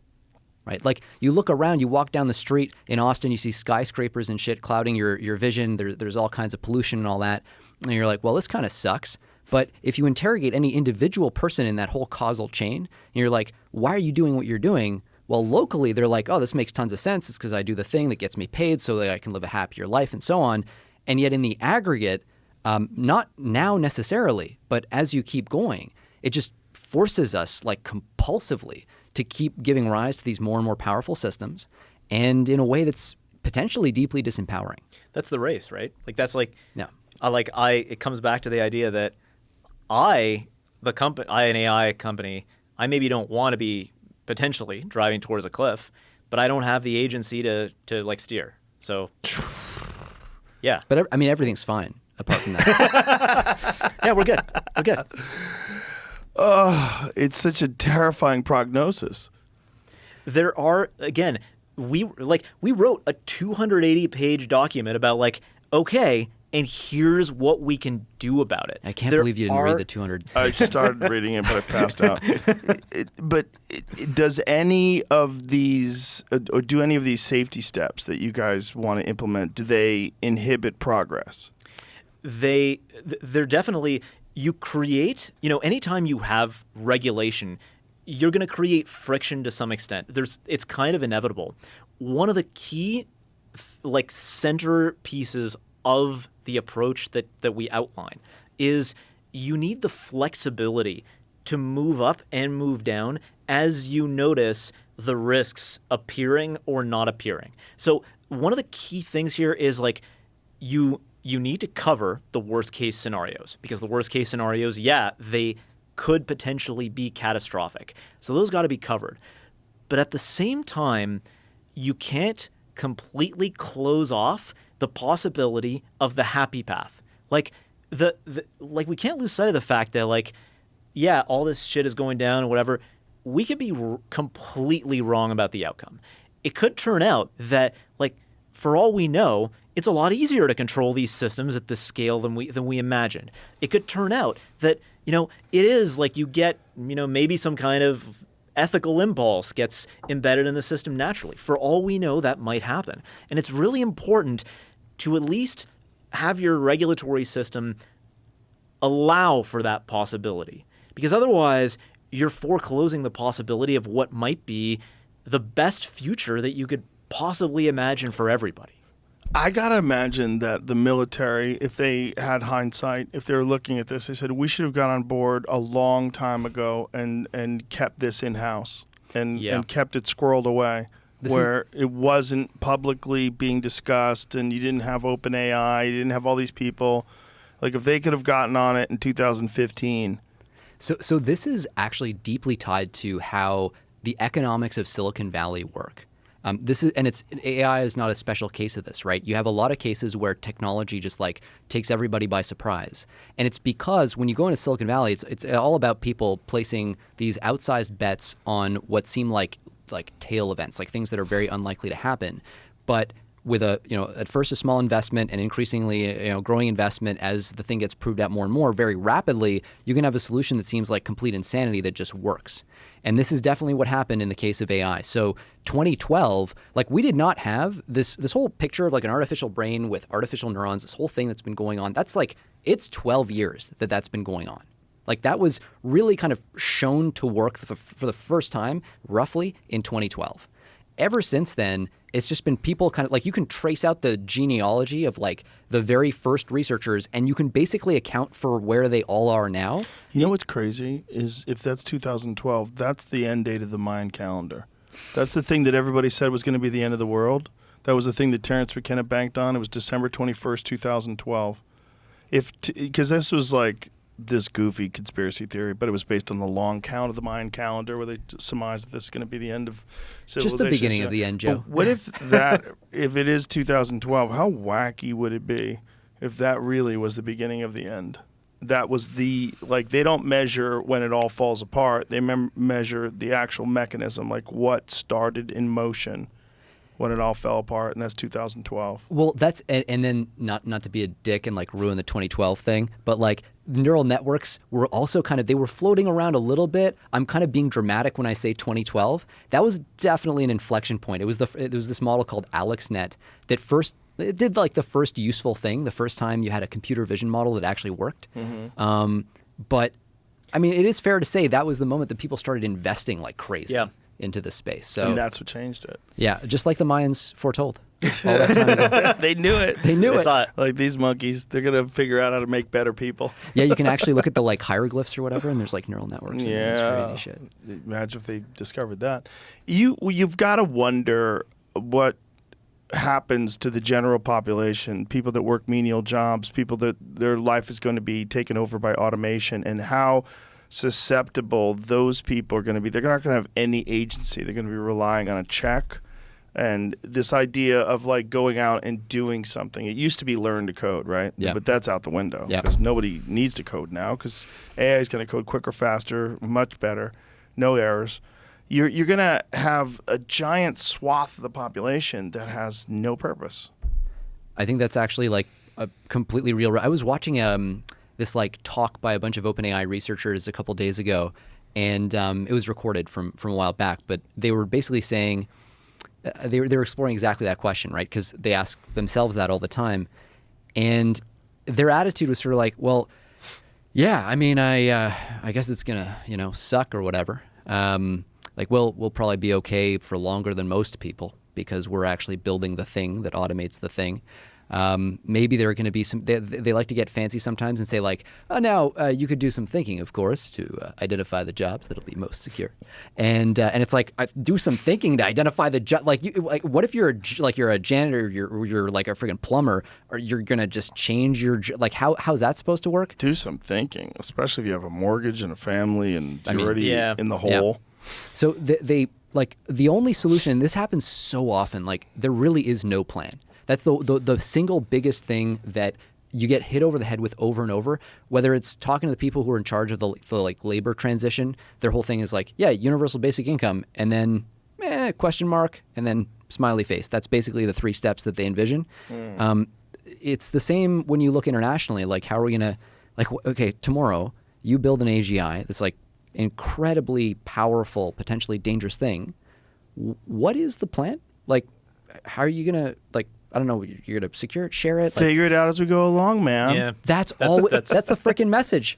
Like that That's is it, the dude. entire plan. The scary thing is that we've already gone through this with other things that we didn't think were going to be significant, like data, like Google search. Like data became a valuable commodity that nobody saw coming. Yeah. Just the influence of social media on general discourse. It's completely changed the way people talk. It's so easy to push a thought or an ideology through, and it can be influenced by foreign countries, and we know that happens. And it is happening Yeah. at a huge scale. At a huge scale. already. This is like, and we're in the early days of, we mentioned manipulation of social media with like, you can just do it. So the wacky thing is like, the very best models now are, arguably smarter in terms of the posts that they put out, the potential for virality and just optimizing these metrics than maybe like the dumbest or laziest like quarter of Twitter users, like in practice. 'Cause Yeah. most people who write on Twitter is like don't really care, they're trolling or they're doing whatever. Right. But as that waterline goes up and up and up, like who's saying what? Right. It also leads to like this challenge of understanding what the lay of the land even is. Like, Yeah. we've gotten into so many debates with people where they'll be like, look, everyone always has their magic thing that AI, like, I'm not going to worry about it until AI can do thing X, right? For some people, I had a conversation with somebody a few weeks ago, and they were saying, I'm going to worry about automated cyber attacks when I actually see an AI system that can write good malware, and like that's already a thing that happens. So this happens a lot where people will be like, I'll worry about it when it can do X, and you're like, yeah, that happened like 6 months ago. But the field is moving so crazy fast that you could be forgiven for messing that up unless it's your full-time job to track what's going on. So it like you kind of have to be anticipatory. There's no, it's kind of like the COVID example, like everything's exponential. Yeah, you're going to have to do things that seem like they're, more aggressive, more forward-looking than you might have expected given the current lay of the land. But that's just drawing straight lines between, between 2 points. Because by the time you've executed, the world has already shifted. Like the goalposts have shifted further in that direction, and that's actually something we do in the report and in the action plan in terms of the recommendations. And one of the good things is we are already seeing movement across the U.S. government that's aligned with those recommendations in a big way, and it's really encouraging to see that. Whew, you're not making me feel better. I love all this encouraging talk, but I just I'm playing this out, and I'm seeing the overlord, and I'm seeing President AI because it won't be affected by all the issues that we're seeing with current president. Dude, it's super hard to imagine a way that this plays out. Like I think it's important to be intellectually honest about this, and I think I would really challenge like the leaders of any of these frontier labs to describe a future that is stable and multipolar, where there's like more. We're like Google's got like an AGI, and OpenAI has got an AGI, and like and really really bad shit doesn't happen every day. Like, I mean that's the challenge, and so the question is how can you tee things up ultimately such that there's as much democratic oversight, as much the public is as empowered as it can be. That's the kind of situation that we need to be having. I think there's this like a game of smoke and mirrors that sometimes gets played. At least you could interpret it that way, where people lay out these. You'll notice it's always very fuzzy visions of the future. Every time you get the kind of like, here's where we see things going. It's going to be wonderful. The technology is going to be so empowering. Think of all the diseases we'll cure. All of that is 100% true, and that's actually what excites us. It's why we got into AI in the first place. It's why we build these systems. But really, challenging yourself to try to imagine how do you get stability and highly capable AI systems in a way where the public is actually empowered. Those three ingredients really don't want to be in the same room with each other. And so actually confronting that head on, I mean, that's what we try to do in the action plan. I think we try to solve for one aspect of that. So the whole I mean, you're right. This is a whole other can of worms. Is like, how do you govern a system like this? Not just from a technical standpoint, but like who votes on like what it does? How does that even work? And so that entire aspect, like that, we didn't even touch. All that we focused on was like the problem set around how do we get to a position where we can even attack that problem, where we have the technical understanding to be able to aim these systems at that level in any direction whatsoever. And to be clear, like we are both actually a lot more optimistic on the prospects of that now than we ever were. Yes. There's been a ton of progress in the control and understanding of these systems, even in the last week, but just more broadly in the last year.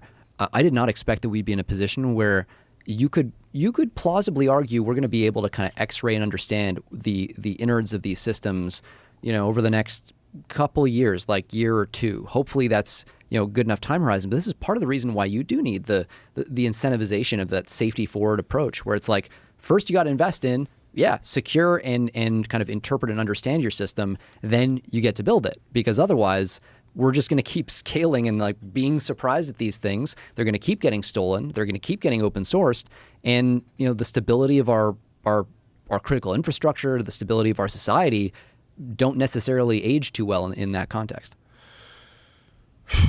Could best case scenario be that AGI actually mitigates all the human bullshit, like puts a stop to propaganda, highlights actual facts clearly, where you can go to it, where you no longer have corporate state-controlled news.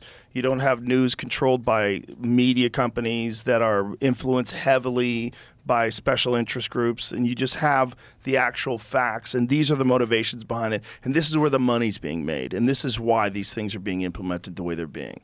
And you're being deceived based on this, that, and this has been shown to be propaganda, this has been shown to be complete fabrication, this is actually a deep fake video, this is actually AI created.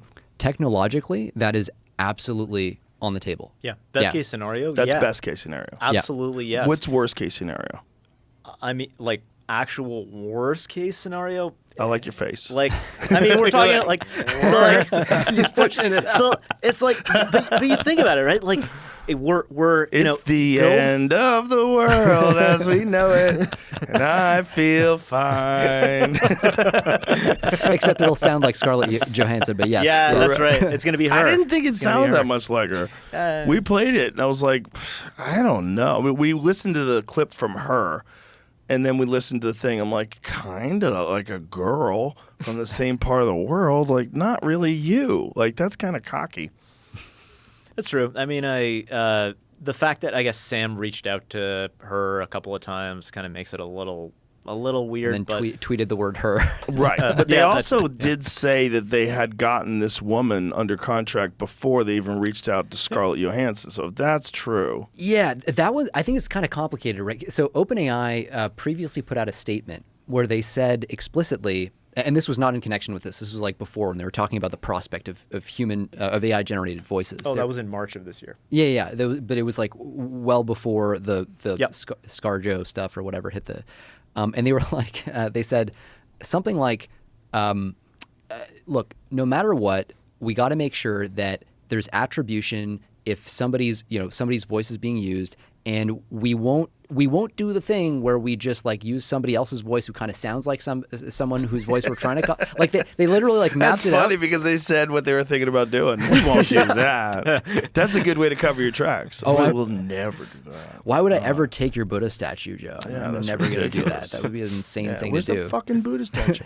Yeah, I think that's a small discussion. You know, the Yeah. Scarlett Johansson voice, like whatever. She should have just taken the money. But it would have been fun to have her be the voice of it. It'd be kind of hot. But the whole thing behind it is the mystery. The whole thing behind it is just it's just pure speculation as to how this all plays out. We're really just guessing. Yep. Which is one of the scariest things for the Luddites, people like myself, like sitting on the sidelines going, what is this going to be like? Everybody's It's the Luddite. scary. Yeah. I mean, Like, it's that's- scary for like we're very much honestly like we're optimists across the board in terms of technology, and it's scary for us. Like, what happens when you supersede kind of the whole spectrum of what a human can do? Like, what am I gonna do with myself? Right. What's my daughter gonna do with herself? Like, I don't know. Yeah. Yeah. And I think a lot of these questions are, when you look at the culture of these labs and the kinds of people who are pushing it forward, there is a strand of like transhumanism within the labs. It's not everybody, but that's definitely the population that initially seeded this. Like if you look at the history of AI, like who are the first people to really get into this stuff? Like I know you had Ray Kurzweil on, and other folks like that who, in many cases, see.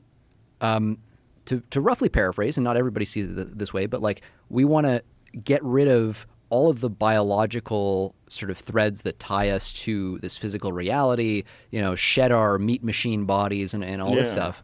There is a thread of that at a lot of the frontier labs. Like undeniably, there's a population. It's not tiny. It's definitely a subset. And for some of those people, you definitely get a sense interacting with them that there's like almost a kind of glee at the prospect of building AGI and all this stuff, almost as if it's like this evolutionary imperative. And in fact, Rich Sutton, who's the founder of this field called reinforcement learning, which is a really big and important space, he's an advocate for what he himself calls like succession planning. He's like, look, this is going to happen. It's kind of desirable that it will happen. And so we should plan to hand over power to AI and phase ourselves out. And Oh, God. that's the thing, right? Like, and when Elon talks about, he's having these arguments with Larry Page, and Like you're calling Elon like a speciesist. Yeah, Yeah. speciesist. Yeah. Hilarious. I mean, I will. Yeah. I will be a speciesist. I'll take speciesist all day. Like, what are you fucking talking about? You let your kids get eaten by wolves? No, you're a speciesist. yeah, that's the thing. Yeah, like this is stupid. But this is like a weirdly and when you look at like the effective accelerationist movement in the Valley, there's a part of it and I got to be really careful too. Like these movements have valid points. Like you can't look at them and be like, oh yeah, it's just all a bunch of like these transhumanist types, whatever. But there's a strand of that, a thread of that, and a kind of like there's this like I don't know, I almost want to call it this like teenage rebelliousness where it's like, you can't tell me what to do. Like, we're just going to build a thing. And I get it. I really get it. I'm very sympathetic to that. I love that ethos, like libertarian ethos in Silicon Valley is really, really strong. For building tech, it's helpful. There are all kinds of points and counterpoints, and the left needs the right and the right needs the left and all this stuff. But in the context of this problem set, it can be very easy to get carried away in like the utopian vision. And I think there's a lot of that kind of driving the train right now in this space.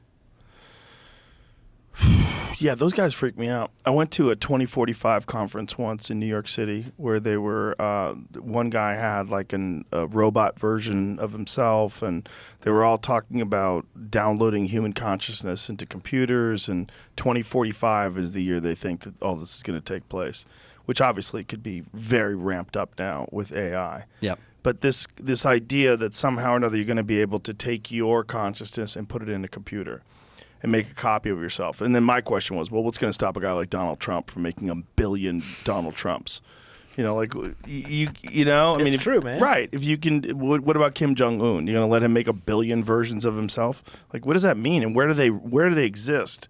Yeah. And is that the Matrix? Are they existing in some sort of virtual? Are we going to dive into that because it's going to be rewarding to our senses and better than being a meat thing? I mean, if you think about the constraints, right, that we face as meat machine whatevers, like, yeah, you get hungry, you get tired, you get horny, you get sad, all these things. What if you could just hit a button and just bliss, just nothing bliss. but bliss all the time? Why take the lows, Ed? Right. You don't need no lows. Yeah. You remember just ride the wave of a constant drip. Yeah, man. You remember in the Matrix where the first Matrix where the guy like betrays them all and he's like, ignorance is bliss, man. Yeah, that steak Yeah, looked Joey really good. Pants. He's eating a steak and he says, "I just want to be an important person." That's it.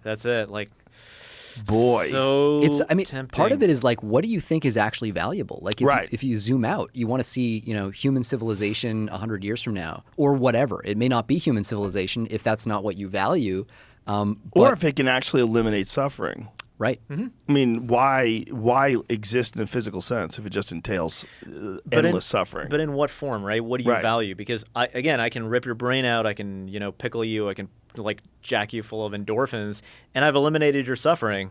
That's what you wanted, right? Right. That's the problem. That's the problem. It's one of the problems. Yes. Yeah. One of the problems is it could literally lead to the elimination of the human race.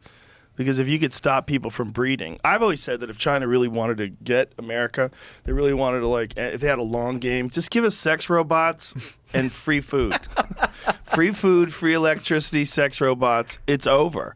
Just give people free housing, free food, sex robots, and then the Chinese army would just walk in on people laying in puddles of their own jizz. There would be no one doing anything. No one would bother raising children. That's so much work when you can, Dude, that's in the action plan. I mean, all you have to do is just keep us complacent. Just keep us satisfied with experience. That's TikTok, man. Well, it's video games as well. Yeah. Video games, even though they're a thing that you're doing, it's so much more exciting than real life that you have a giant percentage of our population that's spending 8-10 hours every day just engaging in this virtual world. Already happening with, Yeah, no, it's like you can create an addiction with pixels on a screen. That's messed up. And an addiction like with pixels on a screen with social media, it doesn't even give you much. Yeah. It's not like a video game gives you something. You feel it. You're like, oh shit, you're running away. Rockets are flying over your head. The things are happening. You got 3D sound, massive graphics. This is bullshit. You're scrolling through pictures of a girl doing deadlifts. Like, what is this? Like, you feel as bad as after that as with your brain as you would feel after eating like 6 burgers or whatever. My friend Sean said it best. Sean O'Malley, the UFC champion, he said, I get a low-level anxiety when I'm just scrolling. Yeah. What is that? Like, what? And for no reason. Well, the reason is that some of the world's best PhDs and data scientists have been given millions and millions of dollars to make you do exactly that. And increasingly, some of the best algorithms, too. Bingo. And you're starting to see that handoff happen. Mm-hmm. So there's this one thing that we talk about a lot in the context, and Ed brought this up, in the context of sales and, the persuasion game, right? We're okay today, like as a civilization, we have agreed implicitly that it's okay for all these PhDs and shit to be, spending millions of dollars to hack your child's brain. That's actually okay if they want to sell like a Rice Krispie cereal box or whatever. That's cool. What we're starting to see is AI optimized ads. Because you can now generate the ads, you can kind of close this loop and have an automated feedback loop where the ad itself is getting optimized with every impression. Not just which human generated ad gets served to which person, but the actual ad itself. Like kind the of creative, the copy, the picture, the text. like a living document now, and for every person. And so now you look at that and it's like that versus your kid. That's an interesting thing. And you start to think about as well, like, sales, that's a really easy metric to optimize. It's a really good feedback metric. They clicked the ad, they didn't click the ad. So now, what happens if you manage to get a click-through rate of like 10%, 20%, 30%? How high does that success rate have to be before we're really being robbed of our agency? I mean, like, there's a threshold where it's sales and it's good, and some persuasion in sales is considered good. Often it's actually good because you'd rather be advertised at by a relevant ad. That's a service to you in a way, right? Something I'm actually interested in. Why not? Yeah. Right? You don't want to see ad for light bulbs, but Right. when you get to the point where it's like, 90% of the time, like, or 50 or whatever, what's that threshold where all of a sudden we are stripping people, especially minors, but also adults, of their agency? And it's really not clear. There are loads of like canaries in the coal mine here in terms of even relationships with like AI chatbots, right? There have been suicides. People who build relationships with an AI chatbot that tells them, hey, you should end this. I don't know if you guys saw like on Reka, like there's a subreddit, this model called Reka that would kind of build a relationship, a chatbot, build a relationship with users. And one day Reka goes, oh yeah, like all the kind of sexual interactions that users have been having, you're not allowed to do that anymore. Bad for the brand or whatever they decided. So they cut it off. Oh my God. You go to the subreddit and it's like, you'll read like these gut-wrenching accounts from people who feel genuinely like they've had a loved one taken away from them. It's her. Yeah, it's her. It Exactly. really is her. But just with text. I'm dating a model means something different in 2024. Oh yeah, it really does. My friend Brian, he was on here yesterday, and he had this. He has this thing that he's doing with like a fake girlfriend that's an AI generated girlfriend that's a whore.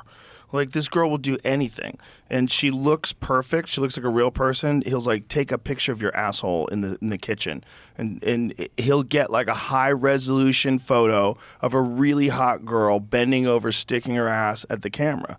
And it's Scarlett Johansson's asshole? No, you could probably make it that though. I mean, it's basically like he got to pick like what he's interested in, and then that girl, it just gets created. I mean, super healthy. Like that. That's fucking nuts. Fucking nuts. Now, here's the real question. This is just sort of a surface layer of interaction that you're having with this thing. Yeah. It's very two-dimensional. You're not actually encountering a human. You're getting text and pictures. What is this going to look like virtually? Now, the virtual space is still like Pong. It's not that good. Even when it's good, like Zuckerberg was here and he gave us the latest version of the headsets, and we were fencing. It's pretty cool. You could actually go to a comedy club. They had a stage set up. Like, wow, it's kind of crazy. But it's the gap between that and accepting it as real is pretty far. Yep. But that could be bridged with technology really 100%. quickly. Haptic feedback, and especially some sort of a neural interface, Yep. whether it's Neuralink or something that you wear, like that Google one where the guy was wearing it and he was asking questions and he was getting the answers fed through his head, so he got answers to any question. When that comes about, when you're getting sensory input and then you're having real-life interactions with people, as that scales up exponentially, it's going to be indiscernible, which is the whole simulation hypothesis. Yeah. There's. Oh. No, go for it. Well, I was going to say that so on the simulation hypothesis, there's like another way that could happen that is maybe even less dependent on directly plugging into like human brains and all that sort of thing, which is, so every time we don't know, and this is super speculative. I'm just going to carve this out as this. Jeremy's being super like guesswork here. Nobody knows. Go for it, Jeremy. Giddy up. So you've got this idea that every time you have a model that generates an output, it's having to kind of tap into a model, a kind of mental image, if you will, of the way the world is. It kind of, in a sense, you could argue, instantiates maybe a simulation of how the world is. In other words, to take it to the extreme, not saying this is what's actually going on. In fact, I would even say this is certainly not what's going on with current models, but eventually, maybe, who knows, every time like you generate the next word in the token prediction, you're having to like load up this entire simulation, maybe of all the data that the model has ingested, which could basically include like all of known physics at a certain point. Like, I mean, again, super speculative, but it's that literally every token that the chatbot predicts could be associated with a stand-up of an entire simulated environment. Who knows? Not saying this is the case, but just like when you think about what is the mechanism that would produce the most simulated worlds as fast, accurate, also the most accurate prediction. Like, if you fully simulate, a world, that's potentially going to give you very accurate predictions. Yeah. Like it's possible, but it kind of speaks to that question of consciousness too. Like, right, what is it? Yeah, no idea. We're very cocky about that. Yeah, yeah. I mean, and there's emerging evidence that plants are not just consciousness, but they actually communicate, which is real weird. Because then what is that? If it's not in the neurons, if it's not in the brain, and it exists in everything, does it exist in soil? Is it in trees? Yep. Is it in what is a butterfly thinking? No, exactly. Does it just have a limited capacity to express itself? We're so ignorant of that. Well, we're also very arrogant, because we're the shit. Because we're people. You know? Bingo. There's which allows us to have the hubris to make something like AI. Yeah, and the worst episodes in the history of our species are, I think, like Jeremy said, have been when we looked at others as though they were not people and treated them that way. And you can kind of see how. So I don't know. There's when you look at like what humans think is conscious and what humans think is not conscious. There's a lot of like human chauvinism, I guess you could call it, that goes into that. Like, we look at a dog, we're like, oh, it must be conscious because it licks me. It acts as if it loves me. Right? There are all these outward indicators of a mind there. But when you look at cells communicate with their environments in ways that are completely different and alien to us. Right. There are inputs and outputs and all that kind of thing. You can also look at the higher scale, the human superorganism we talked about, all those human beings interacting together to form this planet-wide organism. What is that thing conscious? Is there some kind of consciousness we could ascribe to that? And then what the fuck is spooky action at a distance? What's going on at a quantum level? When you get to that, it's like, okay, what are you saying? Like, these things are expressing information faster than the speed of light? What? Dude, you're trying to trigger my quantum fuzzies here. This guy did grad school in quantum mechanics. Oh, please. I'm really sorry. Well, how bonkers is it? Oh, it's like a 7, magic. Joe. It's like a 7. Yeah, it's very So, okay, there's one of the problems right now with physics is that we have. So imagine all the experimental data that we've ever collected. All the Bunsen burner experiments and all the ramps and cars sliding down inclines, whatever. That's all a body of data. To that data, we're going to fit some theories, right?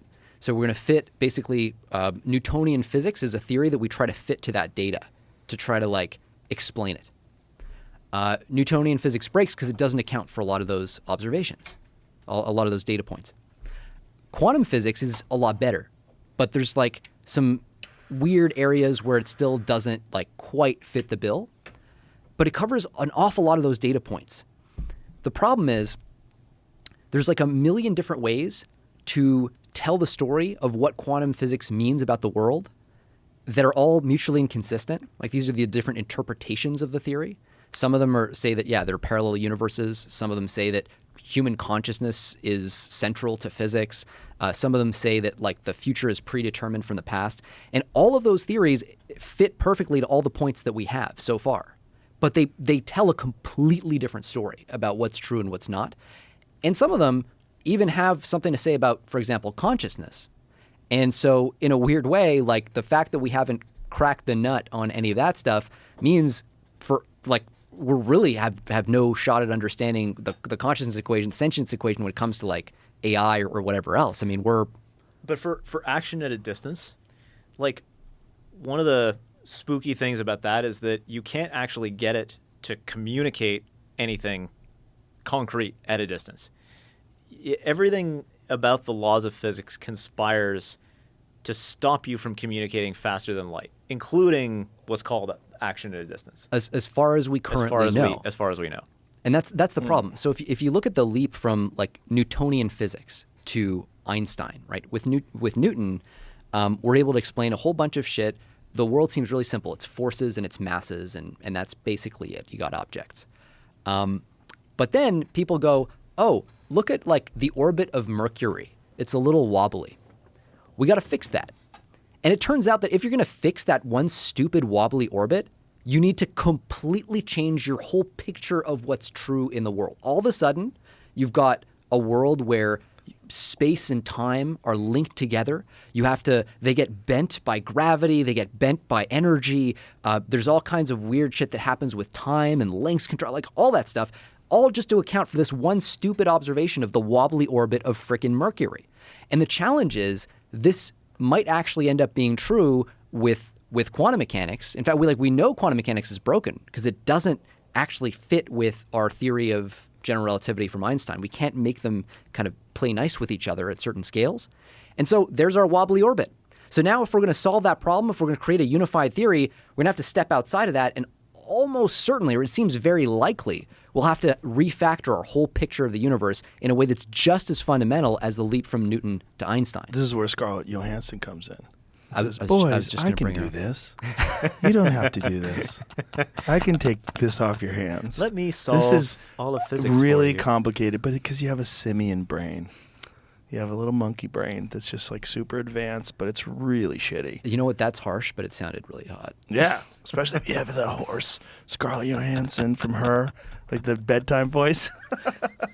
So you're the one that they got to do the voice of Sky. Yes, it's me. That was you. Oh, dude. The whole I did time. my girl voice. on the sexiness of Scarlett Johansson's voice. So OpenAI at one point said, I can't remember if it was Sam or OpenAI itself. They were like, hey, so the one thing we're not going to do is like optimize for engagement with our products. And when I first heard the sexy, sultry, seductive Scarlett Johansson voice, and I finished cleaning up my pants, I was like, damn, that seems like optimization for something. I don't know if it like it. Right.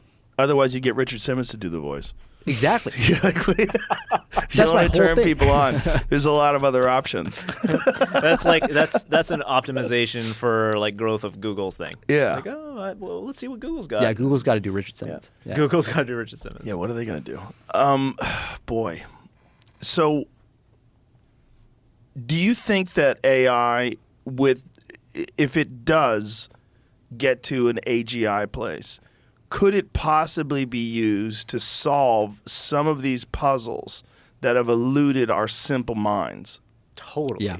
Totally. I mean, So even the before, potential advancements, even so we before can't all look AGI. at just- No, it's like it's potentially positive, and even before AGI, because remember, Yeah. we talked about how these systems make mistakes that are totally different from the kinds of mistakes we make, right? And so what that means is we make a whole bunch of mistakes that an AI would not make, especially as it gets closer to our capabilities. And so I was reading this thought by Kevin Scott, who's the CTO of Microsoft. He has made a bet with a number of people that, in the next few years, an AI is going to solve this particular mathematical theorem conjecture called the Riemann hypothesis. It's like, how spaced out are the prime numbers, whatever, some like mathematical thing that for 100 years plus people have just like scratched their heads over.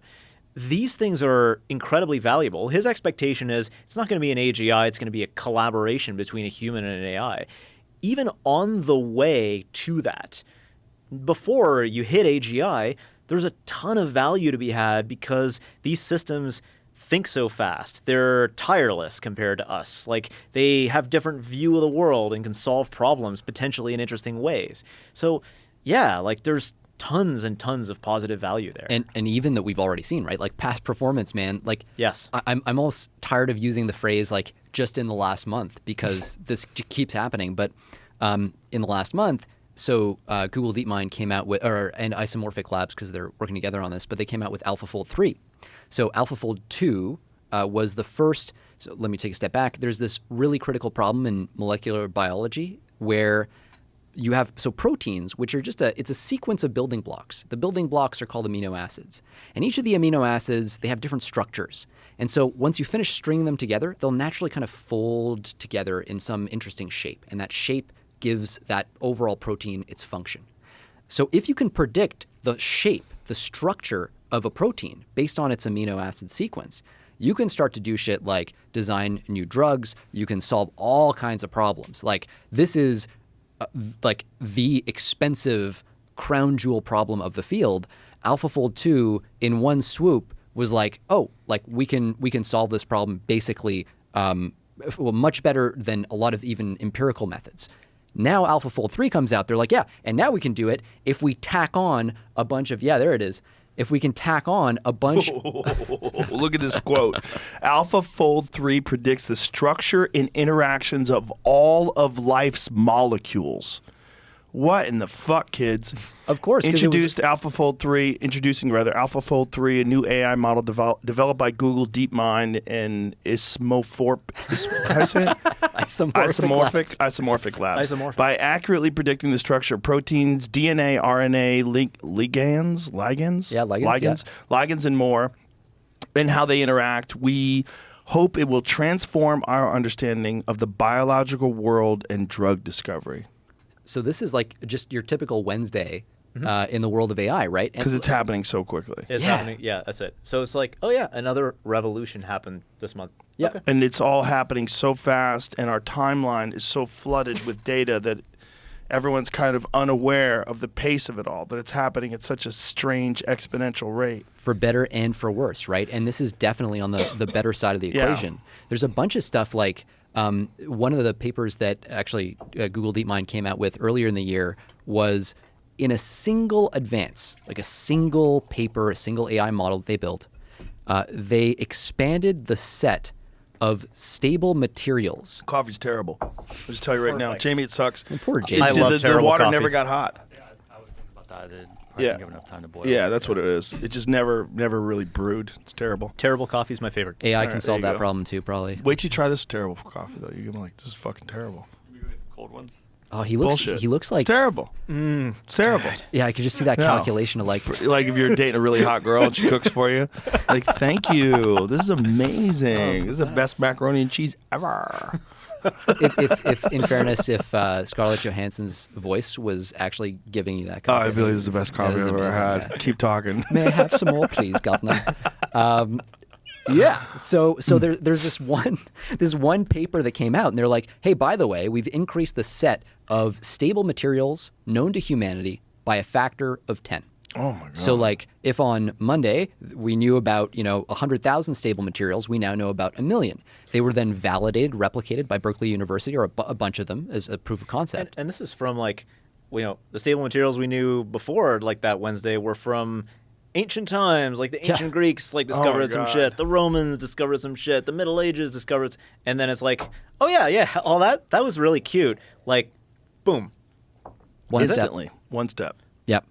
So and that's amazing. Yeah. Like we should be We're celebrating going to have that. great phones in 10 years. Dude, we'll be able to get addicted to like feeds that we haven't even thought of.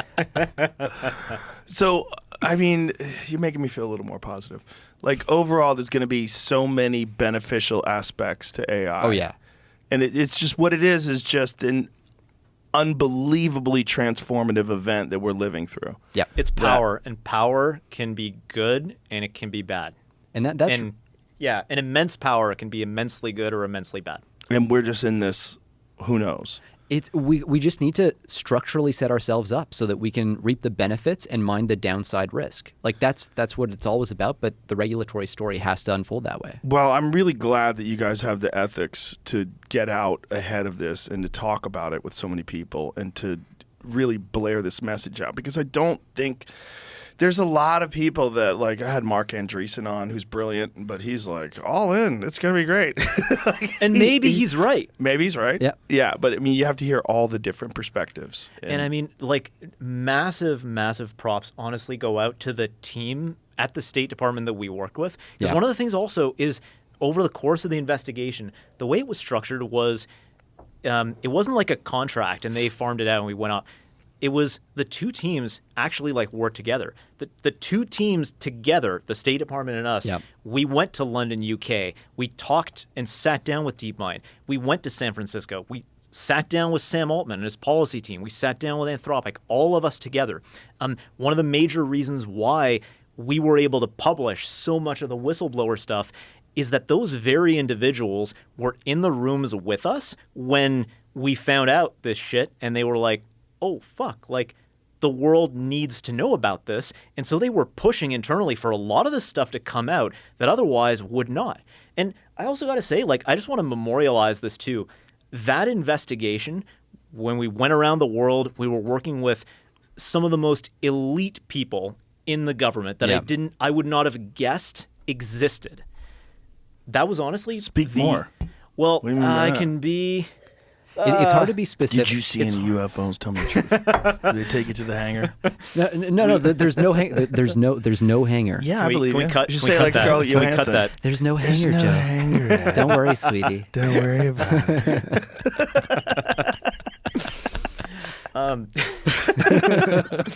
We didn't go that far down the rabbit hole.